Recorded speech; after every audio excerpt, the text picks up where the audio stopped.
Hey everybody, what's going on? Rob Cesternino back again to talk with you about Survivor's most arbitrary and reductive here on Outwit, Outplay, Outlist. Today, we're talking about Survivor's most iconic catchphrases, and here with a man who has so many iconic catchphrases. Here he is, Mike Bloom. Mike, give us your iconic catchphrase. I mean, it's right up on my head. Going full bloom today, baby. Sun's out, so is the greenery.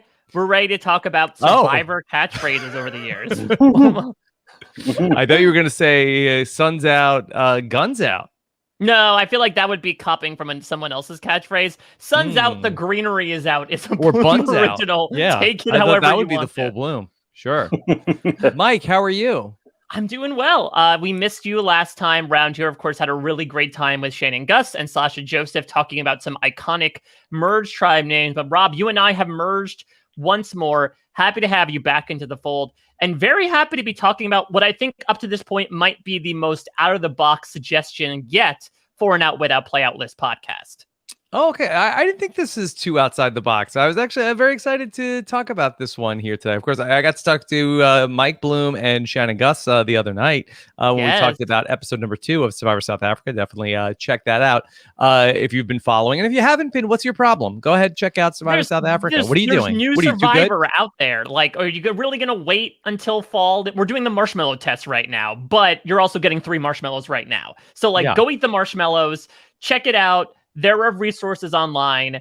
It's fantastic. It's been a lot of fun so far. And then when you do come back and listen to Rob and Shannon and I prattle on nonsense for 2+ hours. Patience is a virtue, but don't be a hero. Just go watch some Survivor right now and check out Survivor South Africa. But we are very excited to have another hero here with us here today, because that though he is an accomplished TV writer, you know him from Rick and Morty, BoJack Horseman. Of course, the Snakes, Rats, and Goats podcast. He's not here for the accolades or for the credit. He's here just because he loves Survivor and came up with the idea for Survivor's most iconic catchphrases. Here's the great Scott Chernoff. That I do. I love Survivor. Thanks for having me, Robin. Yes. I'm really excited to be here. Scott, it's always such a treat that you always give such nice comments about these episodes, talking with T-Bird. Yeah, that we really appreciate it. Yeah. Well, I appreciate you. I mean, I got to be honest. The last year and a half since this whole world change was really difficult. And it's been a tough year. And I have really gotten a lot out of Rob Has a Podcast. I listen thank you so much, all Scott. those shows you mentioned, and I wait for them. I adore them. I love listening. I am obsessed with Survivor.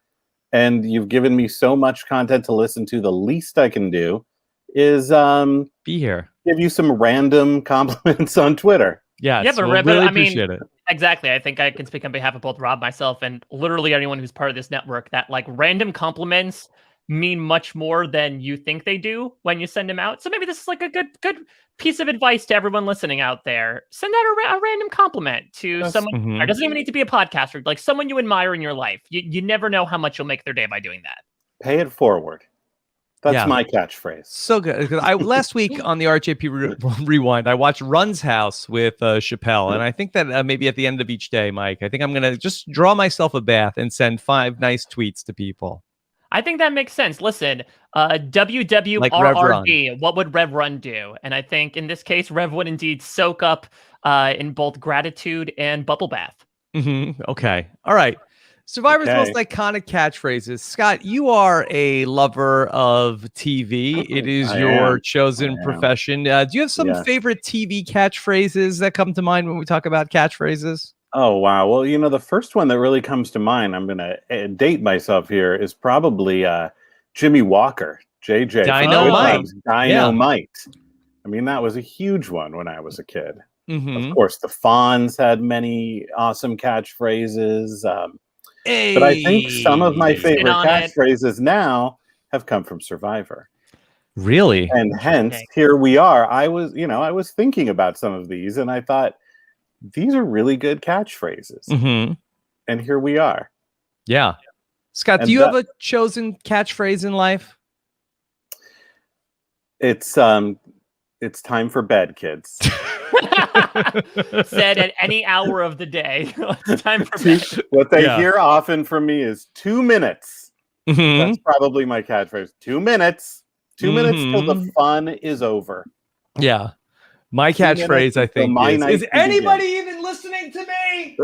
Yeah. I like how catchphrase just essentially subs in for like existential parental feelings. I gotta tell you, it is, it's been a tough year.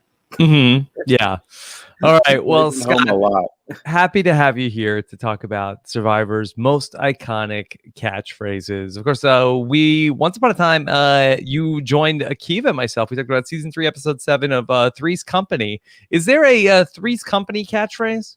It's a good question. I don't know that there is. Most of the recurring comedy on Three's Company is physical. Yeah. Is there not like a Mr. Furley, like, like some sort of, I don't know, he makes a lot of noises. Yeah. I mean, you've got like Mr. Roper and his turns to camera and, smiling right past the fourth wall. I am a huge Three's Company fan, although that episode that we were discussing on Renap was probably not the best Three's Company episode. Not typical of the show. And I hate to let you down. I can't think of a Three's Company catchphrase. All right. Well, if there is one, Twitter will tell us. Yeah, please, Twitter, let me know. I've got in my bio, I believe I say that, on Twitter, I shout out to Survivor, Twin Peaks, and Three's Company. And if I could just watch 3 shows for the rest of my life, that would be it. All right. Is there a Twin Peaks catchphrase? Is it damn fine coffee? Probably. Oh, okay. Yeah. There you go. Mike's got it. Something At you Full can get Bloom Studios, they're armed with a lot of knowledge. Yeah, I've never seen Twin Peaks, but that's literally the one thing that I know is damn fine cup of coffee, which is now applicable. That's my own existential parental. I think it's time for you to watch it and podcast about it. I mean, listen, might be in the works. I mean, let's talk Survivor catchphrases here, because I'm sure people are looking at this. This is the reason why I think I initially claimed that it was out of the box, is because I think, to the point that was just made, Survivor is an unscripted show, but I don't think many people think, oh yeah, there are catchphrases for Survivor characters like there are. Like there's no "how you doing" on Survivor, right? There's no yada yada yada on Survivor. So I think that is there. That's the question we're here to answer. So Scott and I talked. This list is sort of a corroboration of Scott's submissions and submissions from the RHAP patrons. And I think we sort of are defining catchphrases by 2 different terms under one umbrella term. There is, much like in a scripted sense, there's one that a player repeats often over the course of Survivor. Again, much like a catchphrase on a scripted show where they would say it again and again and again to rapturous studio audience applause.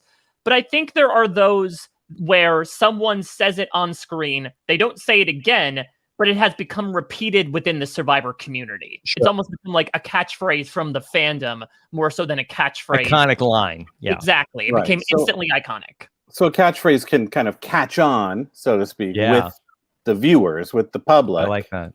Or it could catch on within the show. Yeah. And we haven't had any new ideas for merch in a while. So maybe we have like a shirt with all of the catchphrases. Ooh, that's a good one. Now, I mean, go ahead. No, one of my ways to define a catchphrase is beyond what, whether or not it caught on. That's huge. But also, can I see it on a t-shirt? Or a lunchbox. So you mentioned, or a lunchbox where just like that person's face, that player's face, and the catchphrase. Will it work? Will I be able to see that shirt and go, oh, yeah? Maybe the shirt should have all the catchphrases and all the faces. Maybe. Now, and they should be on a lunchbox on the shirt. Ooh, there you go. Yeah, works on levels. Though maybe what we should do is say tubby lunchbox. Oh no, we could pull a heroes versus villains reunion. Let's do a composite of all the faces that are included from the players. Maybe we could combine all of the catchphrases into one. Maybe simple catchphrase. Oh, you know what? We could put every word ever spoken on Survivor and get them onto I think one. We need. Let's. Can someone make a word cloud of the catchphrases? Maybe that's the happy medium here, the neutral box. Yeah, I love it. Get it all on one microchip. A word cloudly. Yeah. Okay. Exactly. All right.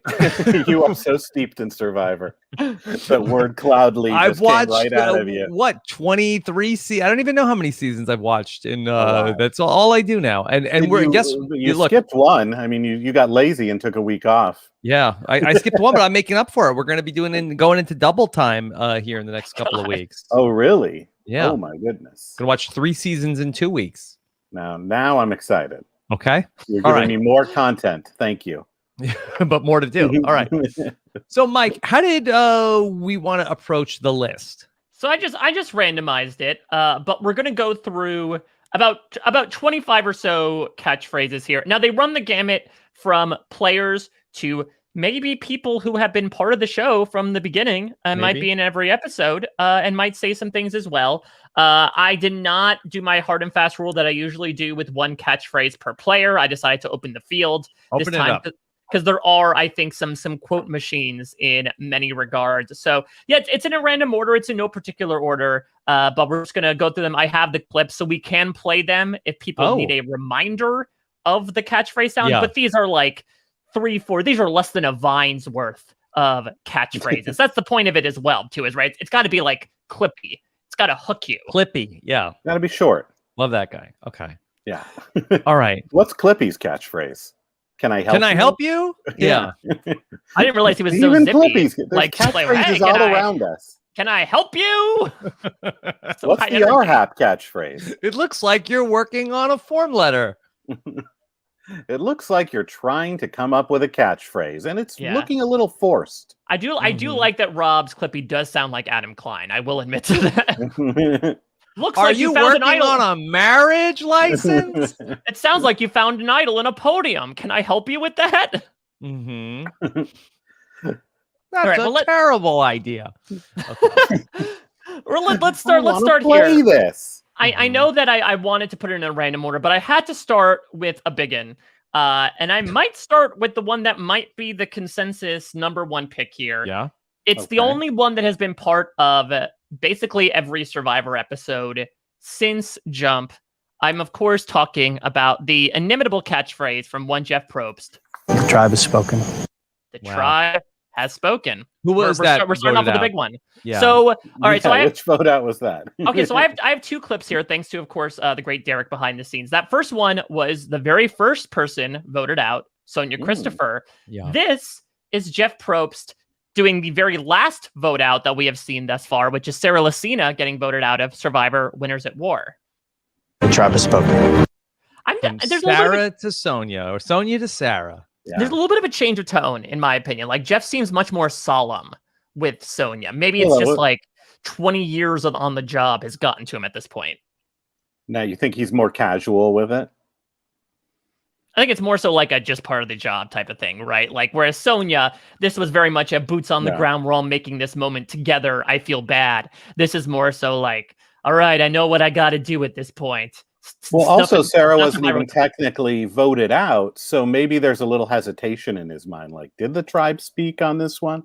Mm-hmm. Well, they did force her to a tie, so I guess the tribe did technically speak. I mean, that was an emotional vote out, the Sarah one, and I have not gone back and rewatched that since the finale of Winners at War. So but you will. I will one day. I'm looking forward to that. Well, soon. The tribe has spoken. Scott, are people still saying that outside of Survivor? I think they are. I think I hear it on the news, in politics. I mean, this is one that has really transcended the media. I mean, it's gone beyond Survivor. It's gone beyond reality television. It's just come into the American cultural lexicon. And I mean, it's kind of hard to argue with on that one. Yeah. Can I read? I have a little bit on the origin story of the catchphrase, if you'll permit me here. Because there's a bit of an oral history that was done on TV Insider from Jeff Probst and Mark Burnett, specifically about this catchphrase. So Jeff said that, obviously the biggest thing going on at the time, the thing that Survivor ends up sort of, overshadowing is Who Wants to Be a Millionaire? And of course, again, if we're talking catchphrases, it had, is that your final answer? Is that your final answer? Right. Oh, maybe Clippy should sound like Regis instead. Oh, Can I help you with that? I think Regis could have a future, joining Casey Kasem on the Wanda. Maybe as a guest. Yeah, Go ahead. he's on a similar island as Casey Kasem. Just leave me be. But essentially, they wanted to come up with that version of that. This is a quote from Jeff Probst. I had this big whiteboard, and anyone that walked by, I'd go, hey, imagine that you just got kicked out of this game. What would you want to hear? But none of the lines were working. And Mark Burnett said, I don't think it's that big of a deal. The torch is enough. But my gut was really strong. I had to say something. And Mark said, well, Jeff, just say, well, obviously your tribe don't want you around no more. That was his exact quote. I said, yeah, that's the idea, but it just doesn't really roll off the tongue. And Mark was kind of frustrated and went, well, I don't know what to tell you, Jeff. The tribe has spoken, and that's the way it goes. There it was. Mark inadvertently said the greatest line ever. From the mouths of babes. I kind of wish he had gone with the first draft. Your tribe don't want you around no more. That's it. But like, I guess Hit the streets. Yeah, you have to say it in like a Cockney accent, like Sonia, come here. Looks like your tribe don't want you round no more, puppet. Looks like you're going to be having a spot of tea over at the island adjacent. Yeah, see, that's the thing. Just Listen, rolls 20 right years off later, the tongue. Jeff Probst did try a British accent in the Winners at War premiere, right? This could have just been brought in decades before the fact. Would have been so great. Would have been so iconic.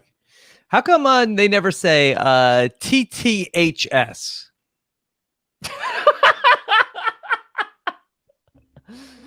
I don't know if That's anyone. next.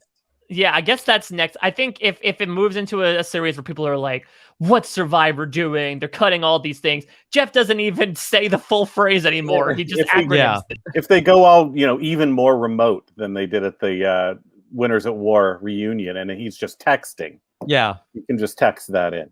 Shouldn't we do? I mean, we're going in 26 days. I mean, can't we shorten the acronym? Yeah, we don't have time to say the tribe has spoken anymore. I think what you can do is if they ever bring TikTok generation in. Yeah, if they bring back the advent of hashtags, like that would have been a perfect thing to put on the lower third every time there was a tribal council. TTHS. Yeah. Those hashtags hold up really well on the rewatch, I bet. If I go back and play, I'm going to vote for somebody. I'm going to say TTHS. And they're going to say, what?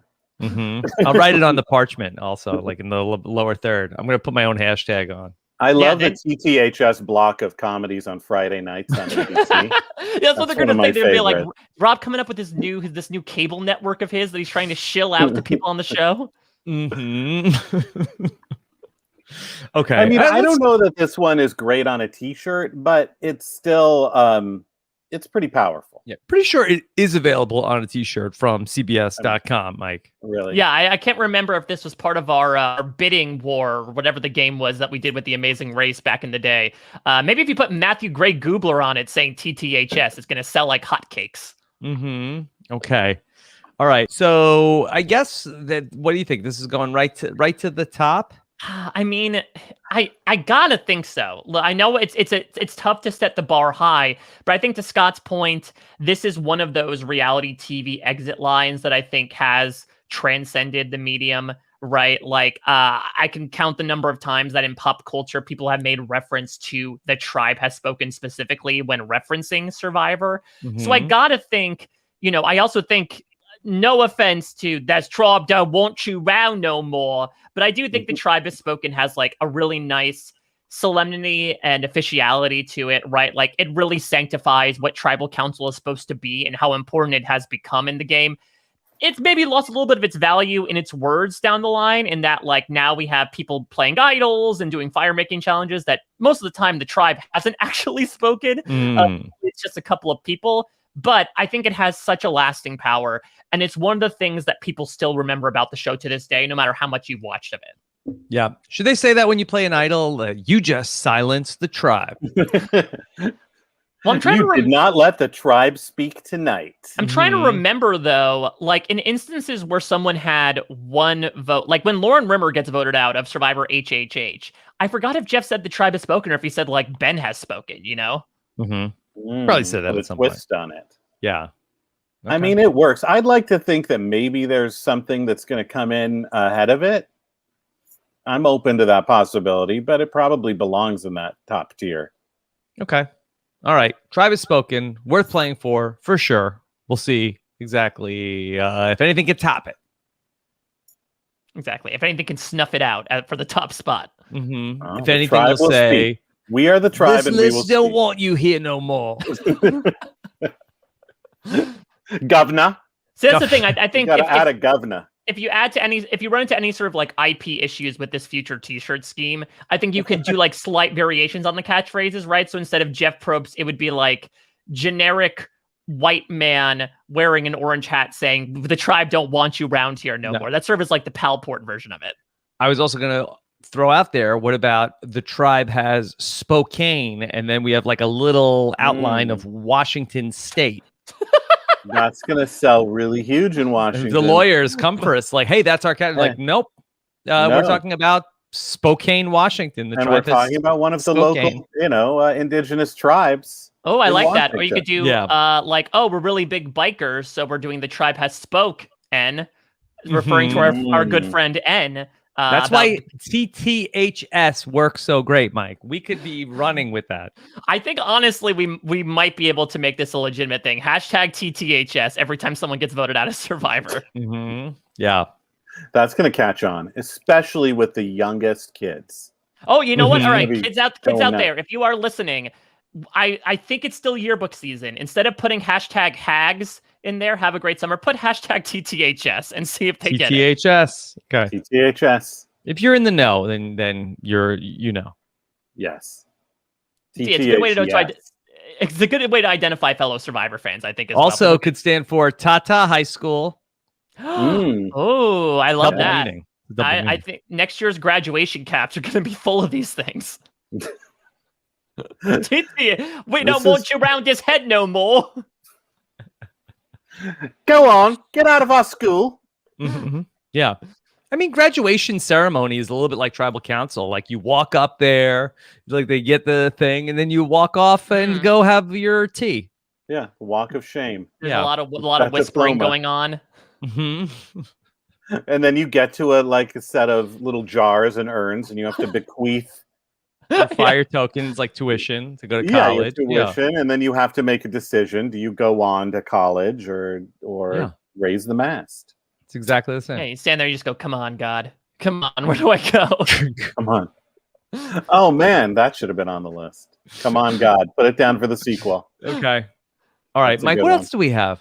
All right, well, let's move on here. Let's move on from Jeff Probst, so he will pop up a few more times over the course of this countdown.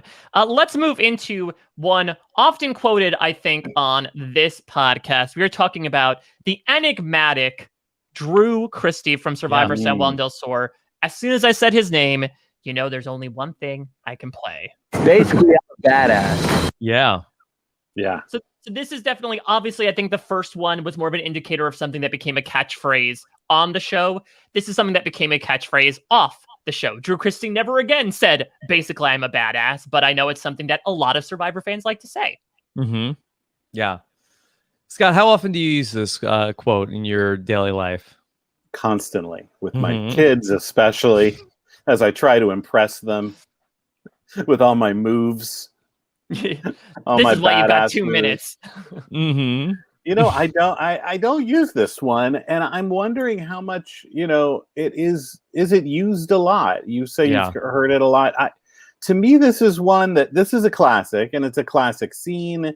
It's a classic quote, but I feel like it's even better when you hear the whole thing.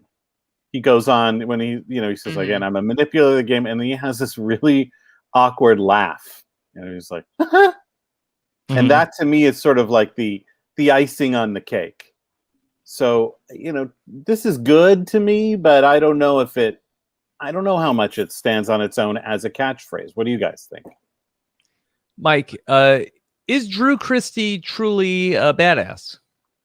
I mean, is it one of those things where, like, if you have to say that you are, you probably aren't, right? Like, show don't tell. I think he's probably, though, kind of a badass. Like, this isn't like if Skinny Ryan told us, like, basically, I'm a badass. But, like, how do we define badass, Like, I would say, to be honest, what does Google tell us? I would say dumbass before badass when I'm thinking about Drew Christie, to be completely honest. Yeah, basically, I'm a dumbass. But I think that would be, like, very, like, self-observant. Yeah. Which is maybe not Drew Christie's style. Basically, my tribe don't want me here no more, governor. Mhm. Yeah. I could see Drew Christie attempt a British accent as well. So a badass is defined as something or someone cool or something or someone tough, rebellious, or aggressive.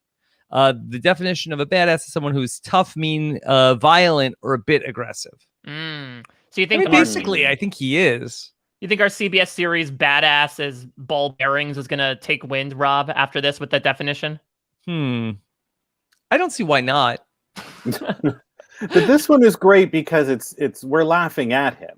Yeah. We don't really think he's a badass, do we? He's like not a badass in terms of being good at Survivor, which is what he's talking about. Yeah. So I think to Scott's point, I think where the usage of this lies is almost sarcastically, right? It's like got away with getting a double meat at Chipotle, but didn't get charged for it. Basically, I'm a badass. Like replying almost tongue in cheek about it. Okay. Yeah. It does define Drew Christie. If Drew Christie wrote a book, Scott, I do think basically I'm a badass would be the working. If you were his publisher, that's the only title I would give him a publishing deal for. Otherwise, we're not selling this book. I want a picture of him on the cover. Basically, I'm a badass. Yeah. The Drew Christie story. Forward by Alec Christie. Yeah. Saying my brother is actually really cool. He's really great with the ladies. No, it's just gonna be a list of meat that he's gonna go buy later on. That's Alec Christie's forward. Is that his? It's chorizo, fat back bacon. Yeah. Okay. All right. Let's look at this on the board and see where it does. All right. So Drew Christie is basically I'm a badass. That's BIAB. Would you say badass is one word? Yeah, I think so. I feel like if you put a space between it means something different. Hashtag BIAB or hashtag BIABA? I'd say BIABA. I think Biaba sounds like a car you get in a third world country. Yeah. BIABA. Yeah. And badass was his name. All right. Want to see what you're playing for? It's a 2021 Biaba. Comes with a bunch of meat in the trunk, courtesy of the Christie brothers. Okay. All right. We got 4 tiers. We didn't even set this up at the top of the show. Worth playing for. My life is fine. Ain't no Hershey bar. And forget you. Go home. Goodbye. That's the worst one. It's definitely not the worst. No. Definitely not the worst. It's interesting. I think this is when we're going to have to start to weigh like what the criteria is. Because I think, does this define the character? Yes. Is this something I've heard? Yes. Is this iconic? I don't know how it measures up. In terms of his life, it's iconic. That's probably the most iconic thing he's said or done. But in the grand scheme of things, and we're going for iconic, not best. Yeah. Okay. Well, yeah, I'd say it's either high in Ain't No Hershey Bar or low. My life is fine. Leave it at Ain't No Hershey Bar for now, and then we'll come back to it. Does that sound good, Mike? I think that makes sense. I think we're still trying. It takes us a little bit, right, to ease our way into the water, get used to temperature. I think that's what we're doing right now, trying to figure out like how Drew compares to others right now. I think the best part of that catchphrase, by the way, is the word basically, right? Like if it's just I'm a badass, you don't give a crap about that. But I think throwing that adverb in there really makes it. Essentially, if you were to really analyze this, basically, I am a badass. Do you think that the tribe has spoken could have been improved by basically the tribe has spoken? I think any of these could probably be improved by adding a basically. Ooh, I like this. Does it We're pass the basically test? Yeah. Okay. All right. Keep that in mind. Mike, what's next? A catchphrase so iconic, it earned its own parody song prior to the Wandoff even becoming a thing. Wow. Malcolm Freeberg, take it away. Hold up, man. Short and simple. Hold up, bro. Now here's an interesting thing.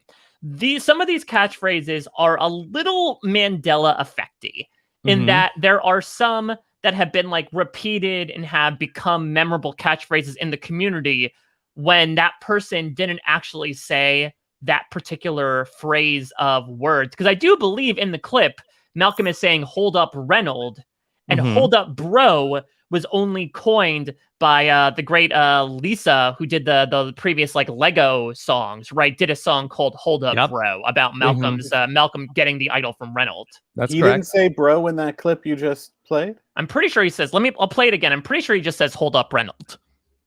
Hold up, man. It's a little mumbled, but I think he says, hold up, Reynold. I think you're right. This is like, play it again, Sam, which I don't think they say was never actually said in Casablanca. Yeah, this is like the Luke, I am your father of Survivor. Or beam me up, Scotty. Talking to me? Yeah. Yeah. They didn't say beam me up, Scotty? I don't think so. My mind is just blown. Mike, did they ever say that? I can't remember how many times Kirk actually calls Montgomery Scott Scotty. I feel like he always called him Mr. Scott. Oh, beam me up, Mr. Scott. Yeah, But that's too another formal. Nobody's going to remember that to say that. Beam me up, Mr. Scott. Basically, beam me up. That's basically what they should have said. Basically, beam me up. The ship don't want me around here no more. James Tiberius Kirk don't want me around here. James Tiberius Kirk does have a bit of that Drew Christie attitude, right? Like, basically, I'm a badass. I passed the Kobayashi Maru. But I sleep with Orion he women. Back it up. He was a badass. Mm-hmm. He didn't get blindsided. No blindsides for Captain Kirk. Well, that's fascinating to me because it came back. I think Max repeated it back in Worlds Apart. On our own, I used to do the Survivor Snakes, Rats, and Goats podcast with Ryan Elder. We had a segment every week that we called Hold Up, Bro. To kind of go back, what was the moment that you kind of rewound to watch again? So, this is, you've really rocked my world today. Okay. I didn't realize. So, we are basically putting something in the mix that was never said on the show. But it's something that I think helped inspire a catchphrase that has occurred in the community, right? Like, I don't think you would fault Star Wars for being like, well, it's actually not Luke, I am your father. But I think you give it credit in spawning at least some amalgamation of that catchphrase. Everything undergoes metamorphosis and change. Okay. Wow. Okay. So, hold up, bro. It was Yeah, big in the moment. Is it still big, Mike? That's a big question, right? Because we are, nearly 8 years plus removed from Hold Up, God. Bro. I feel like it's a good representation of Malcolm specifically, right? That Malcolm is sort of like this bro-y character, but he's a big player as well. Because this was the moment when despite him having an idol in his pocket, he convinced Reynolds to play an idol on him. So I think if you're thinking about like Malcolm Freeberg moments that Mike Bloom does not point and laugh at, this is one that definitely comes to mind. I think to your point, Rob, though, the question is when it stacks up against everyone, not just Malcolm, how's it going to fall? Yeah. Scott, is this a very iconic catchphrase for you? I feel like it's a semi-iconic catchphrase. Yeah. It's not top of mind when I think about Survivor catchphrases, but it'll come to me eventually. But now with this, kind of revelation for me that it wasn't even actually said on the show, now I think that hurts. Very confused. I think that hurts it. Yeah, I'm not sure where to put it now. Okay. So we're saying hold up, bro, though, not hold up, Reynolds. Yeah, because I feel like the catchphrase itself, like what it's become, has been hold up, bro. This would be like didn't make it, but like F you, Brad Culpepper would be that, not necessarily like the version of Candace flipping him off and Marissa Peterson saying it, Yeah. So I feel like it's ain't no Hershey bar, but I don't know if it's better than basically I'm a badass. I agree. I think this is going to be fairly low overall. I can't think of many uses for it. I guess if you're like, hey, hold on, hold up, bro. But I haven't heard many people say it in the past 5 years, whereas opposed to like, again, maybe it's more recency bias, but basically I'm a badass. I have heard much more being used in random casual conversation among Survivor fans than hold up, bro. Okay. Yeah, I think the fact that it's not actually what he said is, holding it down a little bit, holding up, bro it down. So yeah, I think I'm good with where you put it. All right. So right now it is in Ain't No Hershey Bar behind Drew Christie. Basically, I'm a badass. Mike, what's next? All right, Rob, we are going to one of your original seasons. Oh, we're going to someone One of them. that you went on a jury trip with. one of my many original seasons. Scott. Exactly. They're all original if you're in it, Rob. You can have multiple original seasons if you're an all-star. And speaking of all-stars, that's what we're talking about here. This is a guy that you shared a jury trip with once upon a time. Richard Hatch has only been voted out of Survivor one time, but when he did, this is what he said. I've been bamboozled.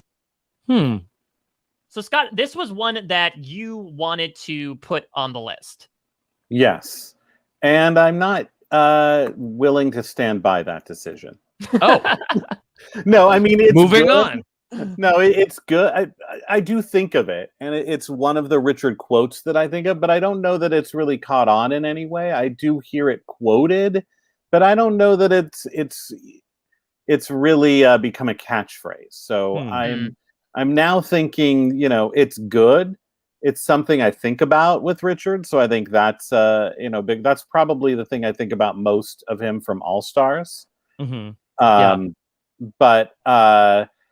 in the grand scheme of Survivor, in the grand scheme of catchphrases, I may have bamboozled you and myself into putting this on the list. Mike, have you ever been bamboozled? I mean, multiple times. My life, I'm Mike Bambloom. Just so many times in my life where I become flummoxed for one reason or another. Happily, though, I think the question is bamboozled a positive connotation or a negative connotation? Like, do we compare it to like being swindled, or is it more so like, I become shocked at what's happening? Oh no, I think you're swindled.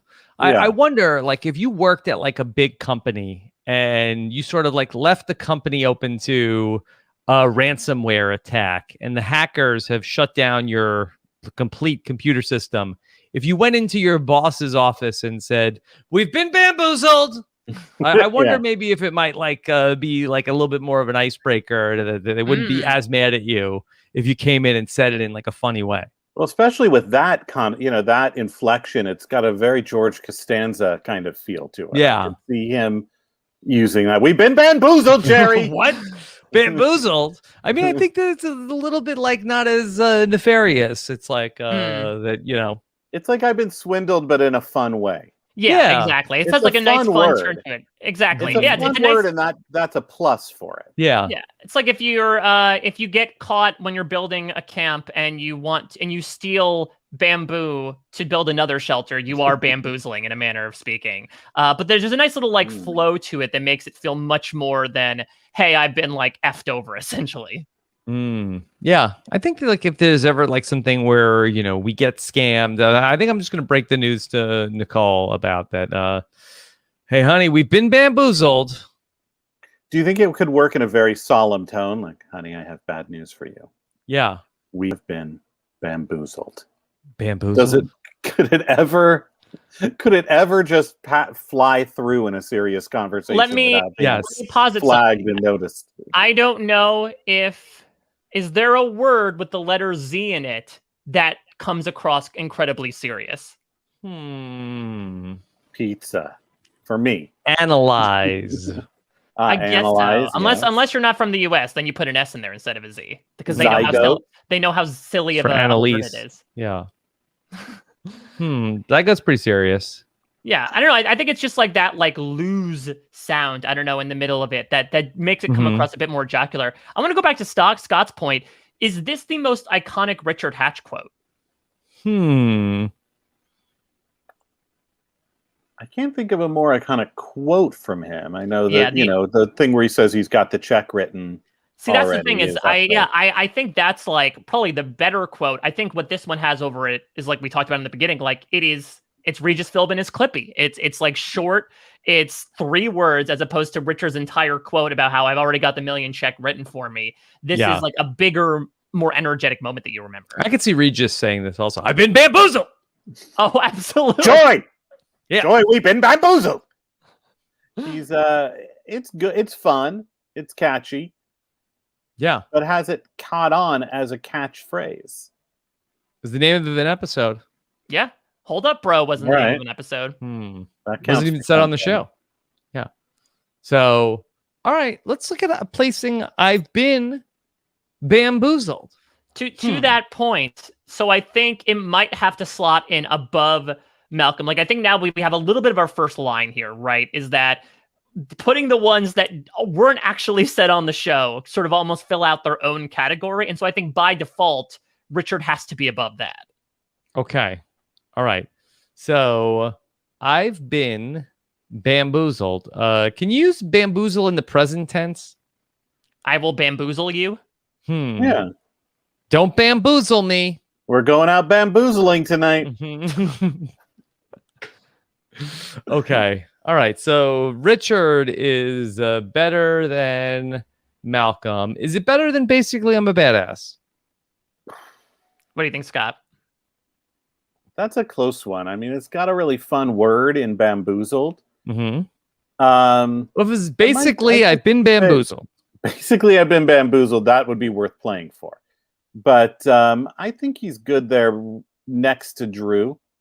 I think it's tough to decide which of those is better than the other. I think Drew might have the edge. What do you guys think? I would say better than Drew Christie. That it had an episode title. I feel like that's more of an iconic moment where that's the entire quote. Where Scott, you even said yourself that the Drew Christie clip is part of a longer quote. That's true. Yeah, it's tough also to separate out, like, admittedly, Rob, I think you helped make basically I'm a badass into a catchphrase, right? From you. But if there was a soundboard in 2004. Oh, I've been my bamboozle will be all over it. Like Would be, yeah. All right, you've convinced me. Move him up. Yeah. Move him up. But I agree that I think he shouldn't make it out of Ain't No Hershey Bar, which is a quote from one of his fellow Mogo tribe members here. I think there's nothing here that necessarily signifies to me like next level to put it in my life is fine. Okay. All right. Okay. I've been bamboozled. There you go. All right, Mike, what's next? Let's get some ladies in here. Let's get some female representation here in Outwit, Outplay, Outlist. And who better to start with than Sandra Diaz Twine? And again, this is an out and proud catchphrase in that she said it multiple times, especially in Survivor Game Changers. And the queen stays queen. Yes. Yeah. Well, this is a honest to goodness catchphrase. Absolutely. Scott. Yes. This is the one that actually gave me the idea to pitch Mike and you on a catchphrases list, because I was, for some reason, a very sad comment of my life is how much I think about Survivor.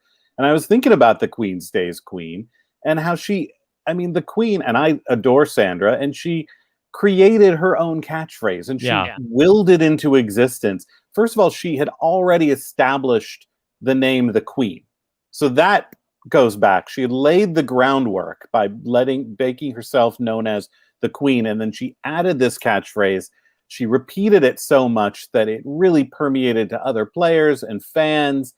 It's catchy. It rhymes in the most basic way, and there's a truth to it. There's a truth to it because the queen does stay queen. Yeah, and I don't think we can argue with that. This is the thing where the implication is basically I'm a badass, right? It's like, you don't need to say it. You just say the queen stays queen. And look, Sandra was ahead of all of this like royal obsession before everything happened, right? before Netflix even took a look at the British royalty. Here Sandra is saying the queen stays queen, as she has been for some time. Yes. I'm wondering maybe if you could, just sort of, I'm like thinking again about how do I like come up with what my catchphrase. And I'm wondering, is sort of like in this vein of could he take some of the things we've already done? And I wonder if like you voted for people and said, you've been bamboozled. Ooh. That's like basically, I'm a badass. Queen stays queen. You've been bamboozled. TTHS. Maybe Jeff should say that. You've in been lieu of the That- tribe you has know what? spoken. Yeah, that I Yeah. think you've been Rob, bamboozled. I think You've is been actually. bamboozled. I think And it's then snuff the more torch. it's definitely more aggressive, I think, than the tribe has spoken. As we heard, the tribe has spoken is more so just like, Yeah, this is official, the tribe has spoken. This is more so like, hey dude, this is on you. yeah, You screwed up. You were bamboozled. You missed the boat on this one. yeah. If they couldn't get the name Survivor for whatever legal reasons, I feel like that bamboozle would be a good alternate name for What the about show. like Bamboozled Island? Yeah. Well, the 'Cause it- band Survivor and there's sued bamboo the also, show at yeah. one point. Yeah, bamboo is part of the show. It's intrinsic to the show. I think we're onto something. Mm-hmm. Okay. Let's get Probst on the line. Queen stays queen. Has anybody ever said the phrase "the queen stays queen" prior to Sandra Diaz-Twine, Mike? I would imagine not, because I don't know how many queens would have necessitated them affirming their status. You know, this was Sandra. If I recall correctly, I think the first time we heard this was in Game Changers, right? She started saying it in her voting confessionals. The clip that Derek pulled it from was the one where Sandra was talking to Tony while he was being voted out, right? Like that's what you get for coming for me. The queen stays queen. I will also note we did clip adios out of it because I think she only says adios sometimes. I think adios is sort of like the optional pickle that you get with your sandwich. The queen stays queen is the main dish. Yeah. Well, I mean, another thing is, when Denise voted, got rid of Sandra in Winners at War, a lot of people were saying queen slays queen. And that to me just speaks to the power of the original catchphrase, queen stays queen. Nobody asked, where did you get that from, queen slays queen? Everybody knew what it was in reference. So this is a powerful catchphrase. This Very is powerful. so worth playing for, in my opinion. I think what helps is not to besmirch the people that came before us, especially someone like Richard Hatch. But I mean, Sandra is on the Mount Rushmore of Survivor, right? Oh, yeah. And so I think the most iconic phrase from one of the most iconic contestants really means something. Okay. Well, let's see where it is. Can't Worth argue with playing that. for. Does the queen stays queen? Should it be the number one? Is the queen queen stay queen? Yeah, where does she fall in the line of succession here? This is a tough call because in my heart says yes, but I don't know if my head is agreeing with that. The tribe, because the tribe has spoken, has reached its tentacles so far beyond Survivor. It's really hard to displace it. But if anybody could, it's the queen staying queen. It's such a good catchphrase, and I don't know if it happened organically, like she just shouted it out and just stuck with it, or if she planned on this. But this is probably one of the most pure catchphrases we're going to see today. That's the thing, is that this is going to be incredibly unique in that this is Jimmy Walker, right? Like this is the character who is coming back to Survivor and saying something over and over again. I actually remember back in Game Changers, we were like, wait, does she have a catchphrase now? Is she legitimately saying this every time? Right. And we don't expect that. So I think it earns a lot of points. I'm just having trouble putting it above the tribe has spoken. I think true to Sandra's hand in the photo, I'm fine putting this at number 2 right now. Yeah, what do you think, I don't Rob? think it can be better than the tribe has spoken. I don't think it's more iconic than the show itself. This is like the tail of the snake cannot eat the head of the snake. That makes sense. Yes. That makes sense. But I do like the comparison to Dynamite. I like to imagine the studio audience going nuts every time she says the queen stays queen. She walks in, everybody In, cheers. Well, yeah, I mean, everyone's in the Rob and Sandra booth from Island of the Idols. That's the studio audience, and they're cheering her on every time she says it. I don't know if we will have a player with a true catchphrase that will be better than the queen stays queen. Seems impossible. Yeah. I mean, she's again the queen for a reason. She is declaring that she is at the top right now. I mean, she almost uses that in the same way that, like, in professional wrestling, like a professional wrestler would use their catchphrase to talk about how they just kick somebody's ass, and so that she would like drop it in the same way, like when she's like doing promos on people. Right. It's triumphant and it's intimidating. It's hey, don't come for me. The queen will always stay queen. Yeah. No, this is as good as it gets, but I think you're right. It can't really it can't go beyond the tribe has spoken. Okay. So the queen stays the queen, but for now, number 2 on our list. Mike, let's get back to the list. number of times she won. Yes. Exactly. Well, we're moving from one winner to another. We're talking about Michelle Fitzgerald. A lot of phrases for her, particularly from Survivor go wrong, but this is probably the most well-known. Bro, I know. Yeah. Yeah. We talked about this, I think, with the GIFs, whatever you want to call it, with Chappelle, Rob, about like the Michelle one that we had chosen. Some might figure "Bro, I know" is actually the more widely used one of Michelle. So this is a catchphrase that I think has a lot of repetition and a lot of value, especially in internet culture from Michelle's perspective, right? Of just like you're getting in an argument with someone and you're just like, "Bro, I know. Stop trying to explain something to me that I already know about." I hate that. You already know it. What are they to keep explaining it? Yeah. And especially when it's your own bro. Yeah. Who's explaining it to you. Hold up, bro. I know. Oh. We could combine those. Yeah, could this be the peanut butter and chocolate of the Outwit, Outplay, Outlist is combining catchphrases now? They might need to end up right next to each other on the list for that reason. Scott, how is Hold Up Bro for you? It's good. It rhymes again, which I think it's catchy and it rhymes, which is always a plus. And it's got some sass, it's got some attitude. It's very iconic for Michelle, and I think Michelle's stock is, in general, among Survivor fans, has only risen since she first said "Bro, I know." So, I don't find myself using it very much, but I see it out there, and I think we know immediately. Who said it. We don't need to attribute it to anybody. So yeah, bro, I know. I think this is a good one. Mike, how are you feeling? Bro, I know.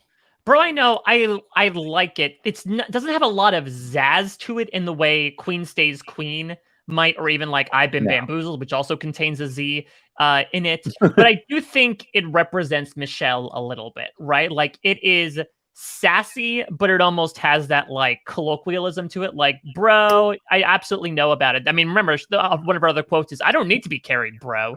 And I think that speaks to Michelle, right? Like she uses those types of terms, but also like is able to worm her way into situations, as you're about to talk about, Rob, with her underrated gameplay over the course of her 2 seasons. So I think it might be the best Michelle quote.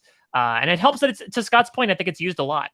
Yeah, on a serious note, that I do feel like that it is a great encapsulation of Michelle, where I feel like that she is often underestimated, and people assume that she does not know things, and there might be other people, especially the male players in the game, who just might assume that she doesn't know anything, when in fact, bro, she does know.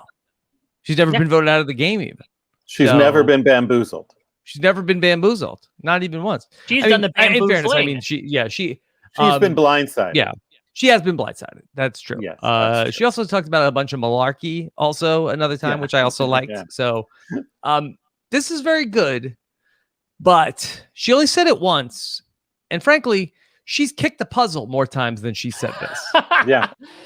So if we could verbalize a puzzle kick, move. that would be the catchphrase. Would be kick the puzzle. She didn't even like intentionally bring it back in Winners at War, where she could have come out there and gone all in on "Bro, I know." Well, it was a new season. Who dis? I mean, she wasn't going to bring it back. Yeah. So Michelle herself did not steer into her own catchphrase. Right. But is that another thing of like show, don't tell?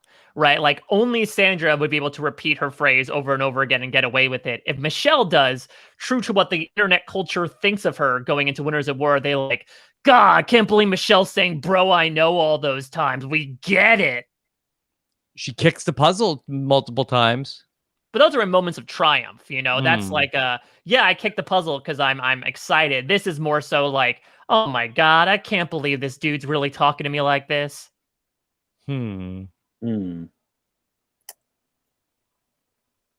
Yeah, it's good.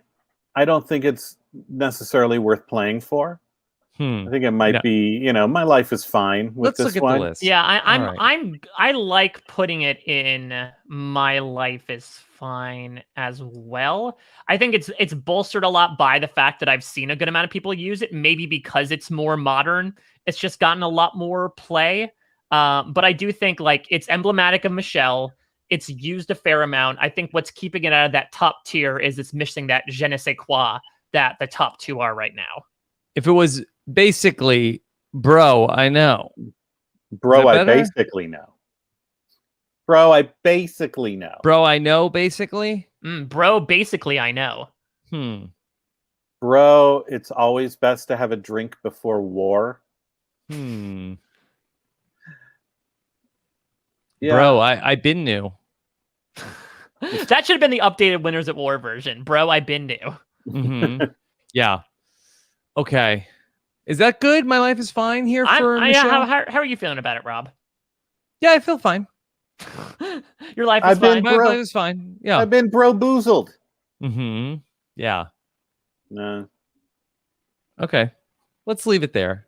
All right. Let's go back to the list, Mike. What do you got?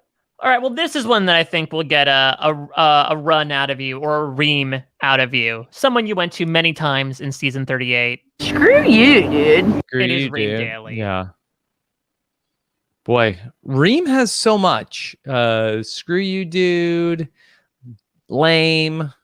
Bravo. Yeah. So Even just dude on its own. Dude. So so let me ask you, Rob, as sort of like the biggest Ream expert I honestly know, to be frank, what is the most iconic Ream Daily catchphrase? Is it "screw you, dude"? Like what's been the most applicable that you've seen from her? Screw you, dude is very good. Let me see. There's. Are you? Yeah. It's fine. You know what, dude? It's fine. I think you've used that a lot. Yeah. I feel like that just dude, I feel like is Ream's catchphrase more so than any modifier of dude. But I do think that, Mike, I know you like to do this, so I think that screw you, dude could be sort of like embody all of the dudes. It could be. She's the Hurley of Survivor. Yeah, and she's the one who ends up becoming the protector of Edge of Extinction at the end of it. So I think it all makes sense. Yeah, I think that the thing that also differentiates, I think, Screw You Dude from just like dude is that Screw You Dude feels more pointed, right? It's like, screw you, dude. What the hell? It's a more antagonistic bro I know of like, how dare you tell me, screw you, dude. Whereas I think dude, she just sort of throws in as a filler word sometimes, and we absolutely love it, but it feels like it doesn't really have any meaning attached to it as opposed to screw you, dude. Well, I love Ream. I'm a huge Ream fan. I love this one. I could listen to her all day. I will say, I don't know if how this affects its ranking, but I feel like this is one that really only works if it's coming from Ream or being done in a Ream voice. If I just go up to you and say, screw you, dude, then suddenly it's like, yeah, but what's your problem? Who's this jerk? I'm being bamboozled right now. Then I'm like Dan Foley, just randomly, suddenly, attacking you for no reason. Whereas, so some of these might work whether you do the voice or not. That said, what if you said "screw you, dude" in a Ream voice to somebody who doesn't know Survivor? Yeah, I don't know how well that would go over either. Yeah, like you get in like a fender bender with someone, and they're like, "Oh my god, you just hit me!" Like, wait, screw you, you know dude. what? Screw you, dude. Screw you, dude. You came out at me first. You didn't even stop. I don't think it would go over well. I mean, it's in that way. It's sort of like with needing her voice. It's almost like my wife, or like an Austin Powers thing. Borat of Survivor. Yeah, she's the Borat of Survivor. Wow. That said, I could see the T-shirt with Ream and "Screw You, Dude," and I still love it. I'm just saying, I don't feel that it has any utility without her voice. Do any of these have utility without Ream's voice? Without Ream's voice? Without any of their voice. Well, Ream's voice will enhance Queen any stays of them. queen. Dude. Queen stays queen, dude. Mm-hmm. Tribe has spoken. I mean, we've heard the tribe has spoken used by news anchors, by politicians, and Yeah. they're not doing an impression of Jeff Probst. Now, I don't know that lowers it any, because it's still a great catchphrase, and Yeah. Reem is an icon as far. She's on the Mount Rushmore of So much. first boots of so much. Yes, of Yeah, so much. But I think also Hold Up Bro, as Scott mentioned, was used by another Survivor contestant, right? So like it's been used by people in the past. Maybe it's just that we have not done enough Survivor seasons for people to repeat Reem. Sure. Right. Okay. We could see this come into play in 41 and 42. You think somebody will say, screw you, dude? I don't know. as It a might be nod? more of a day 28 thing, so it might just not happen this time. Okay. All right. Let's look at screw you, dude. If we do acronym it would be SUD, which is fun. Yeah. What would be more hurtful, Mike? To hear screw you, dude, or screw you, bro? Oh, I feel like there's a difference between a dude and a bro, right? Like a dude you look more down on. I think bro sort of has, especially as of late, if I'm like closing my eyes and imagining a bro, I'm imagining like hulking, wearing a guinea tee, like maybe a headband, can of muscle milk in his hand, cut off shorts. This is about me, isn't it? Yeah, I'm just imagining what Scott Chernoff is wearing right now. Someone who I think Screw is you, Scott. very like physically present, backwards facing Bro, cap, maybe a polo shirt on top of that. What And would then a dude look like? dude looks like Fabio. Okay. Fabio from Survivor or Fabio? So should I be from more offended by the screw you Model. part, or like what the you're saying I'm like a Fabio? Well, I think it's the way you say it too, right? Like, you know, as I typed before, Rim could just be like, "Oh, dude, this is so awesome! I can't believe you found that crab." But instead, it's like, "Oh, screw you, dude." That feels a distinctly different tone to me. You know, I think only dudes can call each other dude positively. When you use the term dude and you are not a dude, it has a negative implication behind it. It Okay. almost I'm feels dude like there's positive. derision behind it. Yeah, exactly. Just like with bros too. Like bros will say, "Bro, you're my bro," but I feel like whenever you're not a bro and you use the word bro, it sounds sarcastic. Usually, if you're addressing someone as dude, it's like you've got a point to make. Dude, it's not as good as bro, because if it's bro, you're like, hey, bro. All right, let's place screw you, dude, on the board. So it was said on the show. So does that make it That's a plus. instantly better than Malcolm? Oh, I definitely say so. I think if we're doing the battle of bro versus dude, I think dude's got to take it here. I guess the question is, you know, there's so much Reem catchphrases, as Rob talked about. And you often make this argument sometimes, Rob, when I do the catch-alls. Does like the ubiquity, is there too much Reem that this would essentially be like, well, screw you, dude, isn't that special, so it washes it down a little bit? Maybe a little bit. Maybe a little bit that Reem is not defined by screw you, dude. So I don't know. Let's put it between Malcolm and put it between Drew Christie and Malcolm. I'm good with that right now. A dude between two bros. Yeah. Okay. A dude bro party. Screw you two dudes. Okay.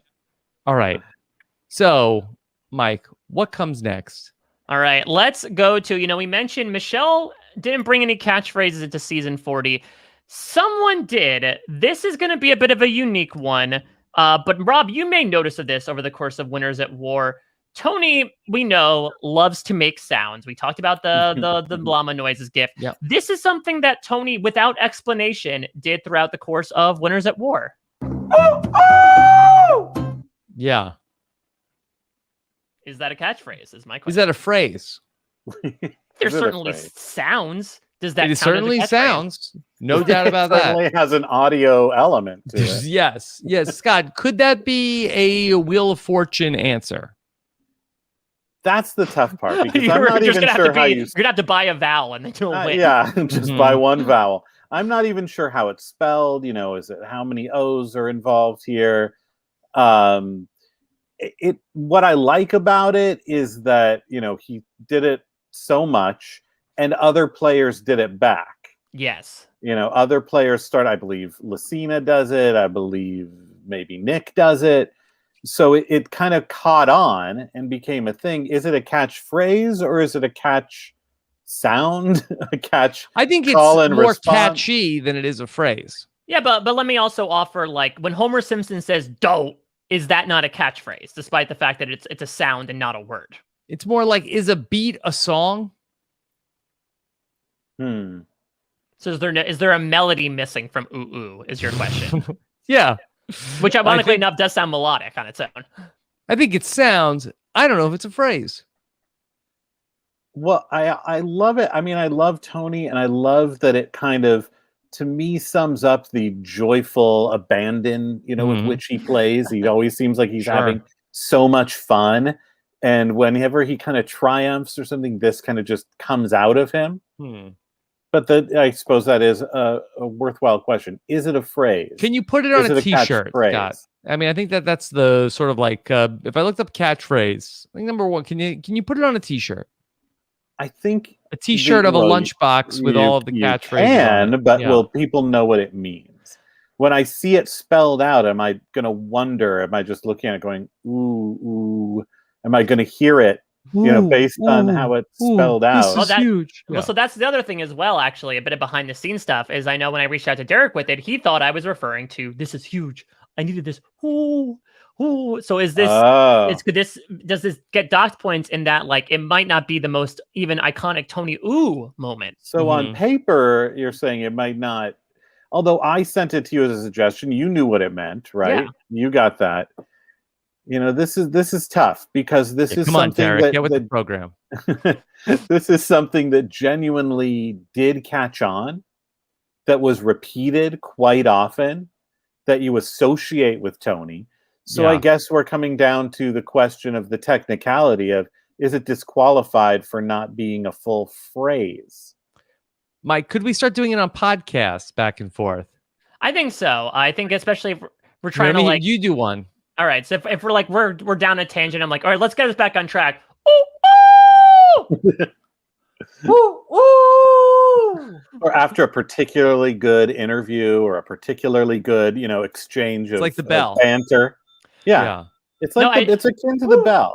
I think it sounds like an owl. Well, I think what the interesting thing was I believe it was used a lot when, like, Tony came in with tree mail. So I think you have to use it to introduce someone. Like, before, let's rewind to the beginning of this podcast. All right, you know him from Rick and Morty, BoJack Horseman, Snakes, Rats, and Goats, Scott Chernoff. Ooh, ooh! Ooh, ooh! Yeah. See, I like that. Yeah. I mean, we're on to something here. Yeah.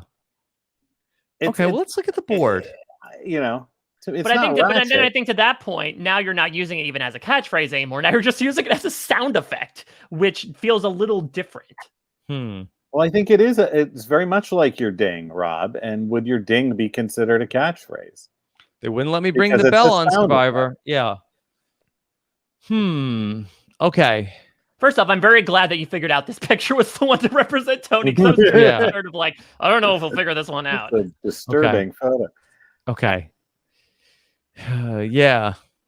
Mike, so we're not going to put it in Forget You Go Home Goodbye, right? I was wondering about that. I was wondering, because you sometimes do this, right? Well, I'm the least high on it. A feather's not a hat. Is this that category for you? I don't think that this is a phrase, but that I am willing to hear where you two think it should go. I think where it gets credit, I think the feather in its cap, which is a hat, is that it is repeated by other players, as Scott said. This is something that other people said. And so it has that viral aspect to it. Does that help weigh out the fact that maybe to some people's point, it is nothing but an amalgam of one letter? Not to be confused with the Hold Up Bro guy, Amalgam.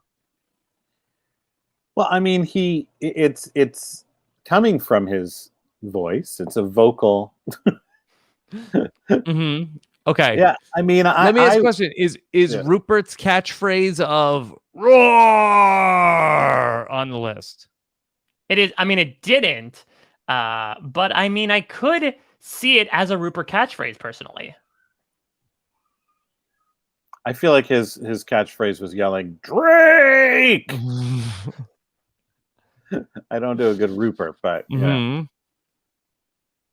Yeah, I'm stuck on this technicality issue because I feel like "Forget You, Go Home, Goodbye" is just the worst of the worst, which this is not. But is it also for something that just doesn't qualify? Did it stick with you after season 40? I remember that it happened in season 40, but did you find yourself last summer making this noise for certain times? Making the noise? No. Yeah. No. But because I'm not Tony, I don't have that same joie de vivre. But I listen to a lot of, this is another just dark admission. I listen to a lot of Wandoffs just in my spare time because I'm a huge fan. And there's a great Wandoff song about that takes this. So it's remained sort of in my mind all this time. Okay. That's a good point. Like we talk about, would you put it on a t-shirt? If it's been Wandoffed already. Yeah. It was Wandoff to the tune of CeeLo's FU song. Yes. Which I believe is also going to be one of Jeff's discarded catchphrases when someone gets their torch snubbed. Basically, yeah. Yeah, so maybe... All right, so I'm inclined to put it at the bottom of a No Hershey bar for now, but like, you're on thin ice, Vlachos. There's a chance it might end up falling down to the bottom, just due to the proxy of the fact that, like, it's not... There's no words that are... I don't want to get technical here. Yeah, that's, looking for an iconic catchphrase. Not an iconic catch sound. Yeah. And we're doing iconic sound clips. Okay. A little different. It's like a call and response. All right. Mike, what's next? Well, ooh has a lot of O's in it. And so does the catchphrase from this person, Amber, one of your fellow Shapira tribe members. Oh my God, is that so good? So this is one of those Sandra moments, one that gets unintentionally, in this case, repeated multiple times during many food awards. People might not remember, but Amber Burkich, now Mariano, during her time on Survivor, really loved to say, "Oh my God, it's so good." Yeah. This is such a great catchphrase that it is just it's so smart. Good. It does so much, Scott. All I can say is, oh my God, it's so good. It's so good. It's so good. Oh my God. Oh my God. I didn't really have a strong memory of this. And then Mike sent me you might miss it. A video the video has her saying it several times in a row. Several different clips of her saying it. And I realized, and she says, she almost never says it's. I was very impressed. She's always saying, "It is so good." It is very formal English. Good. Well, I think that helps extend it, right? Like how sometimes when you expand on contractions, like instead of saying "don't mess with me," if you say "do not mess with me," that has more of a point to it. I think if you're really putting an exclamation point by saying "it is so good" instead of saying "it's so good." Yeah. Boy, this is going to be hard to place, Mike. I know. Well, here's the thing. I mean, this is almost by default the key Amber Burkich Mariano catchphrase. It's a big part of those early seasons. But to Scott's point, is this something that a lot of people use nowadays? I'm not sure. I think it does have a lot of applicability. There are certain things we like to luxuriate in. If we're like Rev Run and we're soaking up in the tub, you might say, "Oh my God, it's so good." It is so good. But I think what also really helps it is that this is so unique and that it's an unintentional catchphrase. Like, I really don't believe Amber's like, "All right, better get my..." Definitely not. I don't think she had any awareness that she says this so often. Yeah, this is not Jerry saying, "Do the do, baby," to really just like cuddle up to the Mountain Dew sponsorship. I think Amber is just wrapped with ecstasy every time she sees food. And what a shame that she was not on, sorry to interrupt you, long enough on Winners at War to bring it back. Yeah. Maybe she set it on the edge. Yeah, I don't know. Oh my God, it's so bad. It's so bad out here. Yeah. I would love that if that became the catchphrase for the podcast, where then listeners, after we post an episode, could then just go on Twitter and say, "Oh my God, it is so good." Can that be the compliment that we ask people to pay to whoever might be? Just type, "Oh my god, it's so good," even if it's to a person who doesn't watch Survivor. Well, I think you're going to have to put that clip into heavy rotation, and you'll start getting it back at you soon enough. Woo! Exactly. Ooh, ooh, it's so good. So good. Now it sounds like this is some sort of like Shaft-esque movie backing track. Like, oh, it's so good. I love it. Okay, let's look at the list, Mike. Delicious taste. Okay. We got a lot of catchphrases to look at today. All right. So here we are. Here is Amber, then Burkich to take a look at this. Okay. All right. Is it a no Hershey bar? I think it's at least ain't no Hershey bar. Yeah. I'm thinking my life is fine, personally. Yeah. Mike, one of my favorite parts from Survivor Australia was when Jerry was talking about how she just wanted to rub chocolate on some hot guy's bod, and then, but Amber was just like yelling out random food items, and she just goes, "Meatball sub!" Yes, and then she kind of married the human equivalent of a meatball sub. It's like a cartoon where like you just imagine someone as a food. That was her with Rob the entire time on Survivor All Stars of like, yes, I'll marry you, sub. I mean, Rob. Do you think that on the edge of extinction, she would be looking at Rob and she'd be so hungry that it'd be like in a cartoon where you would see the person as just a giant meatball sub? Maybe a lot of things, Scott, but I ain't no meatball sub. I beg to differ. Okay. All right. Do we get to Ain't No Hershey Bar? What do you think, Scott? Do you mean is it above or? I think it's at least Ain't No Hershey Bar. Okay. I mean, better than Tony.